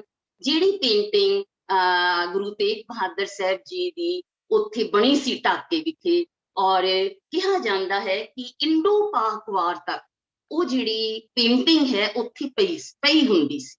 ਪਰ ਇੰਡੋ ਪਾਕ ਵਾਰ ਦੇ ਦੌਰਾਨ 1971 ਵਿੱਚ ਆਪਣਾ ਜਨਰਲ ਅਰੋੜਾ ਸਾਹਿਬ ਨੇ ਉਹ ਪੇਂਟਿੰਗ ਸੰਗਤ ਟੋਲਾ ਤੋਂ ਚੁੱਕ ਕੇ ਕਰਨਲ ਭਾਗ ਸਿੰਘ ਨੂੰ ਦਿੱਤੀ, ਔਰ ਭਾਗ ਸਿੰਘ ਜੀ ਨੇ ਉਹ ਕਲਕੱਤੇ ਵਿੱਚ ਵਿਕਟੋਰੀਆ ਮਿਊਜ਼ੀਅਮ ਵਿੱਚ ਦੱਸਿਆ ਜਾਂਦਾ ਕਿ ਉੱਥੇ ਦੇ ਦਿੱਤੀ, ਔਰ ਇਸ ਦੀ ਕਾਫੀ ਭਾਲ ਕੀਤੀ। ਮੈਂ ਵੀ ਘੱਟੋ ਘੱਟ 5-6 ਮਹੀਨੇ ਇਸ ਦੇ ਉੱਤੇ ਕੰਮ ਕੀਤਾ। ਡਾਕਟਰ ਮਹਿੰਦਰ ਸਿੰਘ ਦੇ ਥਰੂ ਬੈਨਰਜੀ, ਹਿਮਾਦਰੀ ਬੈਨਰਜੀ ਜੀ ਨੂੰ ਵੀ ਕਿਹਾ ਗਿਆ ਕਿ ਉਹ ਇਸ ਦਾ ਪਤਾ ਕਰਕੇ ਦੱਸਣ, ਪਰ ਉਹ ਪੇਂਟਿੰਗ ਅੱਜ ਕੱਲ ਸਾਨੂੰ ਕਿਧਰੇ ਨਹੀਂ। ਉਹ ਪੇਂਟਿੰਗ ਜਿਹੜੀ ਹੈ ਸਰਦਾਰ ਤਰਲੋਚਨ, ਡਾਕਟਰ ਤਰਲੋਚਨ ਸਿੰਘ ਦੀ ਕਿਤਾਬ 'ਚ ਮਿਲ ਜਾਂਦੀ ਹੈ, ਜਿਸ ਤੋਂ ਅਸੀਂ ਲੋਕ ਇਹ ਜਿਹੜੀ ਹੈ ਪੇਂਟਿੰਗ ਲੈਂਦੇ ਹਾਂ। ਤੇ ਉਹ ਸੰਗਤ ਟੋਲਾ ਵਿਖੇ ਅੱਜ ਕੱਲ ਪੇਂਟਿੰਗ ਸਾਨੂੰ ਨਹੀਂ ਮਿਲਦੀ। ਇਸ ਦੇ ਨਾਲ ਹੀ ਮੈਂ ਤੁਹਾਡਾ ਸਭ ਦਾ ਧੰਨਵਾਦ, ਔਰ ਜੋ ਮੇਰੀ ਛੋਟੇ ਜਿਹੇ ਦਿਮਾਗ ਵਿੱਚ ਆਇਆ ਮੈਂ ਉਹ ਕੁਝ ਗੱਲਾਂ ਤੁਹਾਡੇ ਨਾਲ ਸਾਂਝੀਆਂ ਕੀਤੀਆਂ। ਉਹਦੇ ਨਾਲ ਬਹੁਤ ਸਾਰੇ ਸਕਾਲਰ ਐਗਰੀ ਕਰਨਗੇ ਔਰ ਕੁਝ ਨਹੀਂ ਵੀ ਕਰਨਗੇ। ਇਹ ਮੇਰਾ ਆਪਣਾ ਵਿਚਾਰ ਸੀ ਜੋ ਮੈਂ ਤੁਹਾਡੇ ਨਾਲ ਸਾਂਝਾ। ਵਾਹਿਗੁਰੂ ਜੀ ਕਾ ਖਾਲਸਾ, ਵਾਹਿਗੁਰੂ ਜੀ ਕੀ ਫਤਿਹ। ਥੈਂਕ ਯੂ ਹਰਬੰਸ ਜੀ, ਤੁਸੀਂ ਕਾਫੀ ਕੁਝ ਕਹਿ ਦਿੱਤਾ ਹੈਗਾ। You been so humble. ਮੈਂ ਹੁਣ ਨੈਕਸਟ ਪੁਆਇੰਟ ਜਿਹੜੇ ਸਾਡੇ ਹੈਗੇ ਨੇ, ਕੁਝ ਸਵਾਲ ਜਵਾਬ ਹੈਗੇ ਨੇ ਕਿਸੇ ਸੱਜਣਾ ਦੇ, ਤੇ kindly come up one by one, ਔਰ will give you very limited time, but 2-3 ਸਵਾਲ ਜ਼ਰੂਰ ਲਵਾਂਗੇ ਅਸੀਂ। ਕਿਸੇ ਦਾ ਕੋਈ ਸਵਾਲ ਹੈ ਜੀ? ਪੁਰੀ ਸਾਹਿਬ ਕੁਝ ਕਹਿ ਰਹੇ ਸੀ।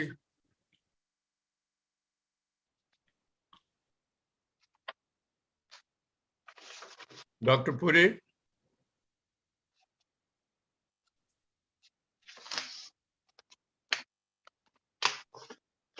ਹੋਰ ਕੋਈ ਜੀ? Anybody else?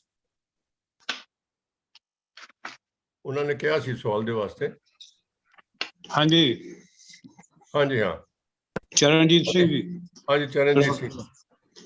ਵੀਰ ਜੀ ਮੇਰਾ ਸੁਝਾਅ ਆ ਕਿ 400 ਸਾਲਾ ਗੁਰੂ ਤੇਗ ਬਹਾਦਰ ਜੀ ਦਾ ਮਨਾਉਣਾ ਹੈ ਪ੍ਰਕਾਸ਼ ਪੁਰਬ ਤੇ, ਅਸੀਂ ਸਿੱਖ ਫੋਰਮ ਦਿੱਲੀ ਦਾ ਦਾਇਰਾ ਉੜੀਸਾ, ਮਹਾਰਾਸ਼ਟਰ, ਗੁਜਰਾਤ, ਬਾਹਰਲੀਆਂ ਸਟੇਟਾਂ 'ਚ ਵੀ ਮੈਂਬਰਸ਼ਿਪ ਲੈ ਕੇ ਉੱਥੋਂ ਦੀ ਭਾਸ਼ਾ ਦੇ ਵਿੱਚ ਕੁਝ ਲਿਟਰੇਚਰ ਵੰਡੀਏ ਤਾਂ ਕਿ ਲੋਕਾਂ ਨੂੰ ਪਤਾ ਚੱਲੇ। ਗੁਰੂ ਤੇਗ ਬਹਾਦਰ ਸਾਹਿਬ ਬਾਰੇ ਕੋਈ ਨਹੀਂ ਜਾਣਦਾ, ਜਿਨ੍ਹਾਂ ਨੂੰ ਪੁੱਛੀਦਾ ਅਸੀਂ ਇਸ ਭਾਸ਼ਾ 'ਚ ਲਿਟਰੇਚਰ ਵੰਡਾਂਗੇ, ਗੁਜਰਾਤੀ ਵਿੱਚ, ਮਹਾਰਾਸ਼ਟਰ ਦੇ ਵਿੱਚ, ਸਾਊਥ ਦੇ ਜਾ ਕੇ ਮੈਂਬਰਸ਼ਿਪ ਲਈਏ। ਇਹ ਮੌਕਾ ਹੈ ਸਿੱਖ ਫੋਰਮ ਦਿੱਲੀ ਨੂੰ ਮੈਂਬਰਸ਼ਿਪ ਹਰ ਸਟੇਟ ਤੋਂ ਲੈਣੀ ਚਾਹੀਦੀ ਆ। ਉਹਦੇ ਨਾਲ ਇੱਕ ਚੰਗਾ ਪ੍ਰਚਾਰ ਦਾ ਸਾਧਨ ਹੋਏਗਾ।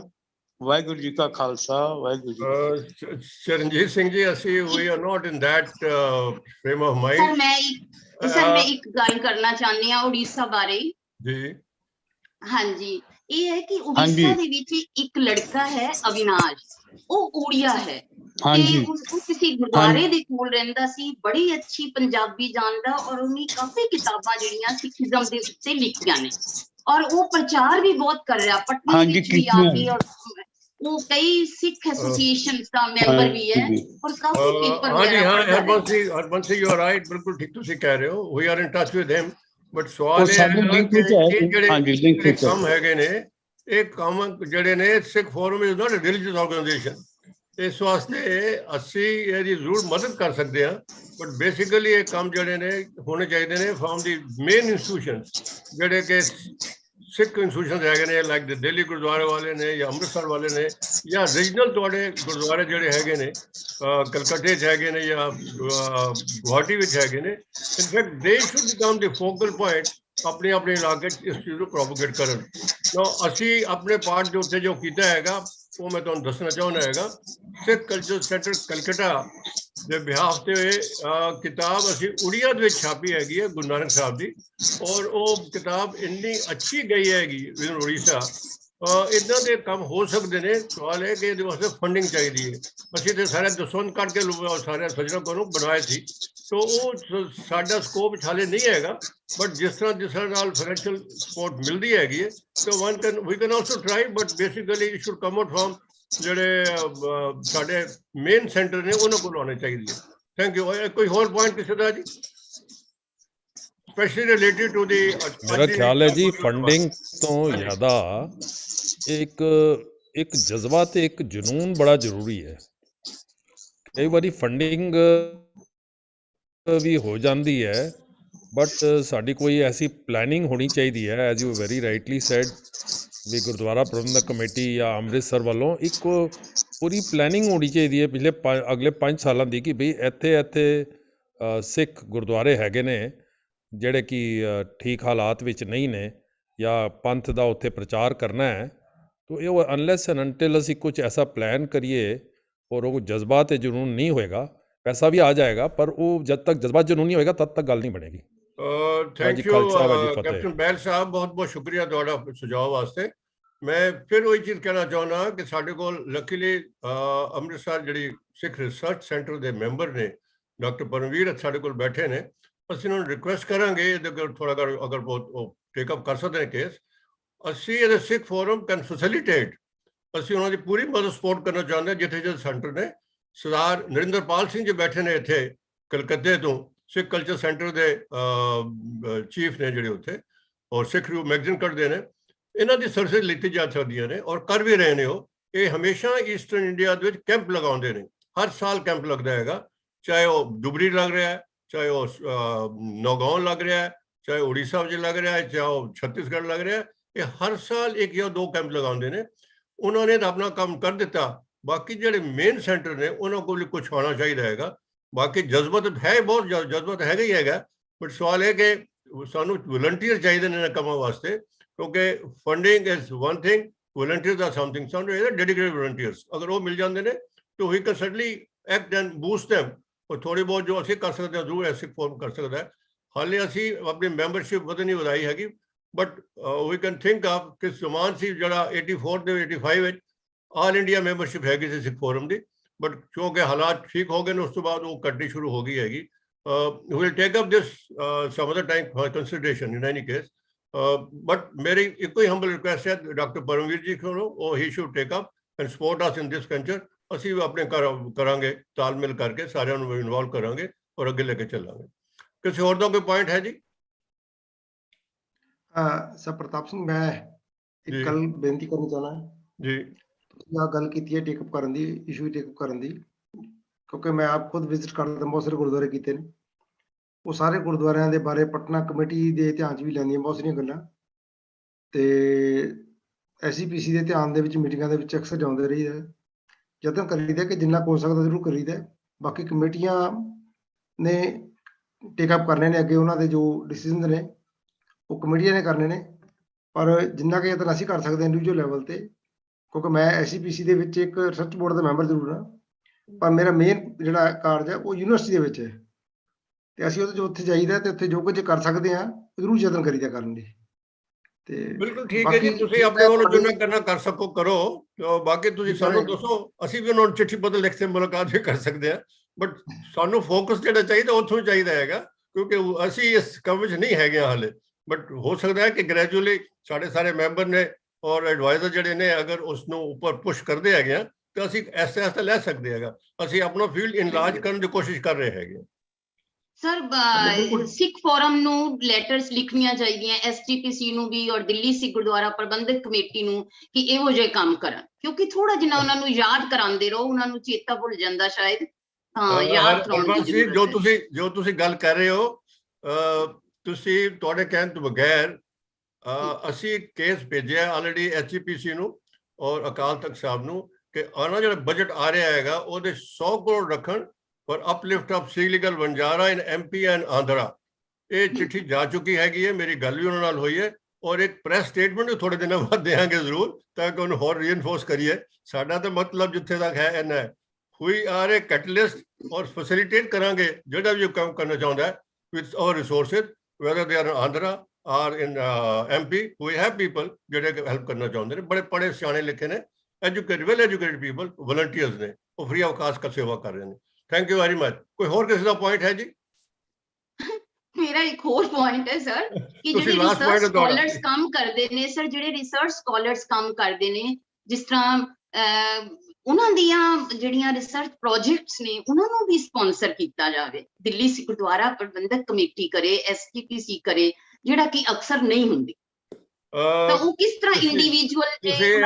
Harbans Kaur ji, you are part of the Delhi Gurdwara manage committee, you are director ਹੈ ਤੁਸੀਂ ਇਸ ਚੀਜ਼ ਨੂੰ ਆਪਣੇ ਪ੍ਰੈਜ਼ੀਡੈਂਟ ਸਾਹਿਬ ਨਾਲ, ਆਪ ਤਾਂ ਨਵੇਂ ਆਏ ਨੇ ਤੁਹਾਡੇ ਕਾਲਕਾ ਜੀ ਆਏ ਨੇ, ਉਹਨਾਂ ਦੇ ਪਿੱਛੇ ਲੱਗੋ ਇਹ ਕੰਮ ਵਾਸਤੇ ਕੁਝ ਕਰਨ ਤੁਹਾਡਾ। ਪਰ ਤੁਸੀਂ ਵੀ ਸਰ ਮੇਰੇ ਨਾਲ ਆ ਜਾਓ ਨਾ। ਸਰਦਾਰ ਤਲੋਚਨ ਸਿੰਘ ਤੁਹਾਡੇ ਕੋਲ ਬੈਠੇ ਨੇ, ਤੁਹਾਡੇ ਬੈਕ ਤੇ ਬੈਠੇ ਨੇ, ਨਾਲ ਆ ਜਾਓ ਤੁਸੀਂ ਵੀ ਮੇਰੇ ਨਾਲ ਆ ਜਾਓ, ਜਦੋਂ ਕਹੋਗੇ ਆ ਜਾਵਾਂਗੇ ji, most welcome, no problem. And I will request Sardar Tarlochan Singh ਜਿਹੜੇ ਹੈਗੇ ਨੇ ਲਾਈਨ, ਕਿ ਉਹਨਾਂ ਨੂੰ ਵੀ ਅਸੀਂ ਰਿਕੁਐਸਟ ਕਰਾਂਗੇ ਕਿ ਇਹਦੇ ਤੇ ਕੁਝ ਆਪਣੀ ਯੋਗਦਾਨ ਦੇਣ ਔਰ ਇਸ ਨੂੰ ਅੱਗੇ ਵਧਾਉਣ।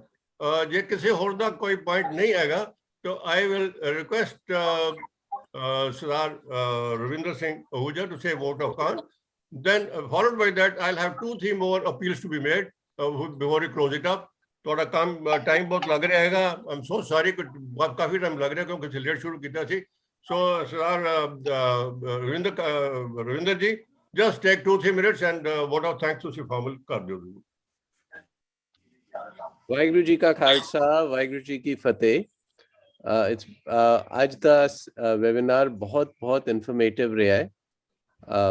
I hope there are not many people on board here today, but I hope the YouTube ਤੇ ਕਾਫੀ ਲੋਕ ਕਨੈਕਟਡ ਹੋਣਗੇ ਜਿਹੜੇ ਇਹਨੂੰ ਲਾਈਵ ਦੇਖ ਰਹੇ ਹੋਣਗੇ, ਤੇ ਬਾਕੀ ਜਿਹੜੀ ਅੱਜ ਦੀ ਰਿਕਾਰਡਿੰਗ ਹੈ ਉਹ ਅਸੀਂ ਸਰਕੂਲੇਟ ਵੀ ਕਰਾਂਗੇ. ਆਪ ਸਭ ਨੇ ਐਟਲੀਸਟ ਮੇਰੇ ਜਿਹੇ ਬੰਦੇ ਨੂੰ ਜਿਹਨੂੰ ਬਹੁਤ ਅੱਛੀ ਡੀਪ ਨੌਲੇਜ ਨਹੀਂ ਹੈ ਇਸ ਬਾਰੇ, ਮੇਰੇ ਵਾਸਤੇ ਤੇ ਇੱਕ ਬਹੁਤ ਹੀ ਅੱਛਾ ਲਰਨਿੰਗ ਕਰਵ ਰਿਹਾ ਹੈ. And I am sure there are a lot of other colleagues and friends ਜਿਨ੍ਹਾਂ ਨੂੰ ਕਿ ਗੁਰੂ ਤੇਗ ਬਹਾਦਰ ਸਾਹਿਬ ਦੇ ਟਰੈਵਲ ਤੇ ਕਨੈਕਟ ਵਿਦ ਸਪਿਰਿਚੁਅਲਿਟੀ ਤੇ ਜਿਹੜੇ ਗੁਰਦੁਆਰੇ ਸਾਹਿਬ ਉਸ ਵੇਲੇ ਦੇ ਖੁੱਲੇ ਹੋਏ ਸਨ, ਬੈਨਰਜੀ ਸਾਹਿਬ ਨੇ ਬਹੁਤ ਅੱਛਾ ਉਹਨਾਂ ਨੂੰ ਦਰਸਾਇਆ ਹੈ. ਤੇ I think this seminar is for us, it's a new learning curve, it's a new direction we are taking, and aap sab di bahut support hai. Baron vi US to vi people connected here. Thank you very much. Thank you very much to all the learned speakers ਜਿਨ੍ਹਾਂ ਨੇ ਆਪਣਾ time ਕੱਢ ਕੇ ਅੱਜ ਸਾਡੇ ਨਾਲ ਜੁੜੇ ਹਨ. And we look forward, ਅਸੀਂ ਤੁਹਾਡੀ ਵੈਲਥ ਆਫ ਨੌਲੇਜ ਦਾ ਬਹੁਤ ਫਾਇਦਾ ਉਠਾਵਾਂਗੇ. ਤੇ I think we will also try and motivate all our major funding agencies ਕਿ ਉਹ ਇਸ direction ਵਿੱਚ ਹੋਰ ਕੰਮ ਕਰਨ. Thank you very much, Pratap ji. You've done a great job. Very good effort. Waheguru ji ਕਾ ਖਾਲਸਾ, ਵਾਹਿਗੁਰੂ ਜੀ ਕੀ ਫਤਿਹ. Thank you ji. Before we close down, 2-3 ਚੀਜ਼ਾਂ ਮੈਂ ਕਹਿਣਾ ਚਾਹੁੰਦਾ ਹੈਗਾ ਕਿ ਅਸੀਂ ਸਿੱਖ ਫੋਰਮ ਦੇ ਵਿੱਚ ਜਿਹੜੇ ਨਾਮਲ ਤੁਹਾਨੂੰ ਦੱਸਿਆ ਹੈਗਾ ਕਿ 2 ਆਪਰੇਸ਼ਨ ਬਲੂ ਸਟਾਰ ਔਰ ਨੰਬਰ 84 ਦੇ ਇਲਾਵਾ ਹੁਣ ਕਾਫੀ ਸਾਰੀਆਂ ਐਕਟੀਵਿਟੀਜ਼ ਲੈ ਰਹੇ ਹਾਂ, ਹੋਰ ਵੀ ਲੈਣਾ ਚਾਹਾਂਗੇ, ਜਿਹਦੇ ਵਿੱਚ ਕਿ ਹਿਸਟੋਰੀਕਲ ਪ੍ਰਸਪੈਕਟ ਨੇ, ਐਜੂਕੇਸ਼ਨ ਅਪਲਿਫਟ ਹੈਗਾ ਔਰ leadership role. Now these are the main focus area where we are going to work out. ਔਰ ਅਗਲੇ ਮਹੀਨੇ ਤੋਂ our intention would be to go global in a hybrid way. We'll have a offline and online for the global audience, ताकि जिथे सज्जन बैठे ने they can hear and they can also come up as a speaker. So that we are thinking of planning that some maybe from April, May onwards. Certainly we will have it because technology is available and we can make use of it. There's no point moving somebody all the from coming from Canada to talk about it. He can speak from his home wherever he is on the right time. And this is what we are planning and we'll certainly try and do it. दूसरा जरा मैं request करना चाहता है कि our membership we are looking for educated, matured, professional, academician, bureaucrats, legal fraternities, retired defense services officers. It is open. We look forward to their participation and involvement. Now, more the person we have, more the intellectual we have on the board, better it is for us to go for enlargement of the scope. Saadi AGM bhi hone wali hai, and in that structuring, we are going to have some groups, separate groups for the reworking out the old memorandum of understanding, which was made in way back in 85. See what best we can do, उसको कितना का enlarge कर सकते हैं, उस सारे दी राय लेके उस जो सी चलन दी कोशिश करांगे. Now जिन्ने भी साढ़े पत्तोंते स्पीकर आए ने, सिख कल्चर सेंटर कलकत्ता जिहड़े के सिख रिव्यू मैगजीन करते ने हर महीने, and I happen to be the editor of the Sikh Review now. हर एक नु असी एक काफी table book on Guru Tegh Bahadur Sahib ji di by airmail भेज देंगे as our token of respect and regard for their scholarship and the participation in this thing. Now मैं सारे नु ये request करांगा कि जिन्ने हैगे साडे आए ने हुन कि साडे नाल जुड़े रहन और असी इस फोरम नु और इस ते जेडे बाकी enlarge scope बनेगा ਉਹਦੇ ਵਿੱਚ ਸਾਰੇ participate ਕਰੋ, ਸਾਨੂੰ guide ਕਰੋ, and let's go forward as a common team and a common body for common mission world wide for that purpose. और कहने तो बहुत कुछ हैगा. I have stayed 7 years in Northeast, which involves Assam, Bangladesh, Mizoram. So I have educated, but I do not speak on it because इतने सारे सो learned scholar आए ने, तो काफी जगह visit भी कीतियां ने. मेरे ख्याल दे विच ਜਿਹੜਾ ਇੱਕ ਖਾਸ ਚੀਜ਼ ਮੈਂ ਕਹਿਣਾ ਚਾਹੁੰਦਾ ਹੈਗਾ, ਗੁਰੂ ਤੇਗ ਬਹਾਦਰ ਸਾਹਿਬ ਜੀ ਦੀ ਜੋ ਸੰਗਤ ਆਈ ਹੈਗੀ ਰਸਤੇ ਦੇ ਵਿੱਚ ਇਕੱਠੀ ਹੋਈ ਹੈਗੀ, ਕੰਗਰੀਗੇਸ਼ਨ ਨੂੰ ਕਹਿ ਰਹੇ ਸੀ, ਔਰ ਜਿਸ ਤਰ੍ਹਾਂ ਉਹਨਾਂ ਨੇ ਸਾਰਿਆਂ ਨੂੰ ਵਿਖਿਆਨ ਕੀਤਾ ਹੈਗਾ, it was to enrich them spiritually, it was enforce them from the current environment ਜਿਹੜੀਆਂ ਆ ਰਹੀਆਂ ਸੀ, ਔਰ ਉਹਨਾਂ ਨੂੰ the channel of communication back to Patna Sahib, back to Anandpur Sahib, ਜਿਸ ਤਰੀਕੇ ਨਾਲ ਉਹਨਾਂ ਨੇ ਕੀਤਾ ਹੈਗਾ, I don't think there is any example available. Research scholars will have to take their head down to find out ਕਿ ਉਹਨਾਂ ਕਿਹਨਾਂ ਨੇ ਕਿਸ ਤਰ੍ਹਾਂ ਨਾਲ ਕਰ ਲਿਆ ਸੀ ਕਿ connecting up right from day 1 to day 2. You knew what is happening in Anandpur Sahib, you knew what is happening in Patna, you knew what is happening with Guru Sahib ਜਿੱਥੇ ਗਏ ਨੇ, or it was such a well coordinated efforts done by the team of volunteers ਜਿਹੜੇ ਗੁਰੂ ਸਾਹਿਬ ਨਾਲ ਜਾ ਰਹੇ ਸੀ, ਔਰ ਜਿਹਨਾਂ ਤੁਸੀਂ ਪਹਿਲੇ ਗੱਲ ਕੀਤੀ ਹੈਗੀ ਕਿ ਬਹੁਤ ਅੱਛੀ ਸੰਗਤ ਹੋ ਗਈ ਸੀ ਇਕੱਠੀ. in thousand they used to move around, ਕਿ ਕਾਫਲਾ ਜਿਵੇਂ ਜਾਂਦਾ ਹੈ, ਬੜੇ ਨਿਮਰਤਾ ਨਾਲ ਜਾਂਦੇ ਸੀ ਸਾਰੇ. ਉਹਦਾ ਅਸਰ ਇਹ ਹੋਇਆ ਹੈਗਾ, as I perceive it, ਕਿ ਉਹ ਨਾਰਦਰਨ ਇੰਡੀਆ ਦੀ, ਈਸਟਰਨ ਇੰਡੀਆ ਦੀ ਜਿਹੜੀ ਸੰਗਤ ਹੈਗੀ, ਉਹ ਇੰਨੀ ਅੱਛੀ ਇਨਵੋਲਵ ਹੋ ਗਈ ਸੀ, ਔਰ ਜਦ ਟਾਈਮ ਆਇਆ ਹੈ ਗੁਰੂ ਗੋਬਿੰਦ ਸਿੰਘ ਸਾਹਿਬ ਜੀ ਨੇ ਅੰਮ੍ਰਿਤ ਛਕਾਉਣ ਵਾਲਾ, ਅਗਰ ਤੁਸੀਂ ਸੋਚਦੇ ਹੋ ਕਿ ਇੰਨੇ ਹਜ਼ਾਰ ਇੰਨੇ ਲੱਖ ਆਦਮੀ ਉੱਥੇ ਆਏ ਨੇ, ਉਹ ਕਿੱਥੋਂ ਆਏ ਨੇ? It is the result of this Guru Nanak visit and Guru Tegh Bahadur visit to East India and Western India for that purpose by Guru Nanak. Everything has been enforced, और there was an occasion कि जब उन्होंने उसका फायदा उठाया और सारे पहुंचे ने उत्थे. So this is the bigger impact subsequently. इन्नी संगत आई है कि which ultimately Guru Sahib gave the identity and Krishna wa Khalsa. That's history by itself. बहुत बहुत शुक्रिया ਤੁਹਾਡਾ ਸਾਰਿਆਂ ਦਾ, ਔਰ ਤੁਹਾਡੇ ਕੋਲ ਮੈਂ ਮਾਫੀ ਵੀ ਚਾਹੁੰਦਾ for having finishing it late. My special thanks are to Sardar Santokh Singh from USA, Dwinder Pal Singh ji from Canada, Dr. Karamjit Singh ji, Jaspal Kaur Kang from USA again, Narinder Pal Singh ji Calcutta, Chanda Chatterjee, and Sardar Tilochan Singh, who is also been here. बहुत बहुत शुक्रिया. Thanks you very much, and we look forward to seeing you in the next seminar very soon. Waheguru ji ਕਾ ਖਾਲਸਾ, ਵਾਹਿਗੁਰੂ ਜੀ ਕੀ ਫਤਿਹ. 2 minute ਬੈਠ ਜਾ ਤੇ ਗੱਲ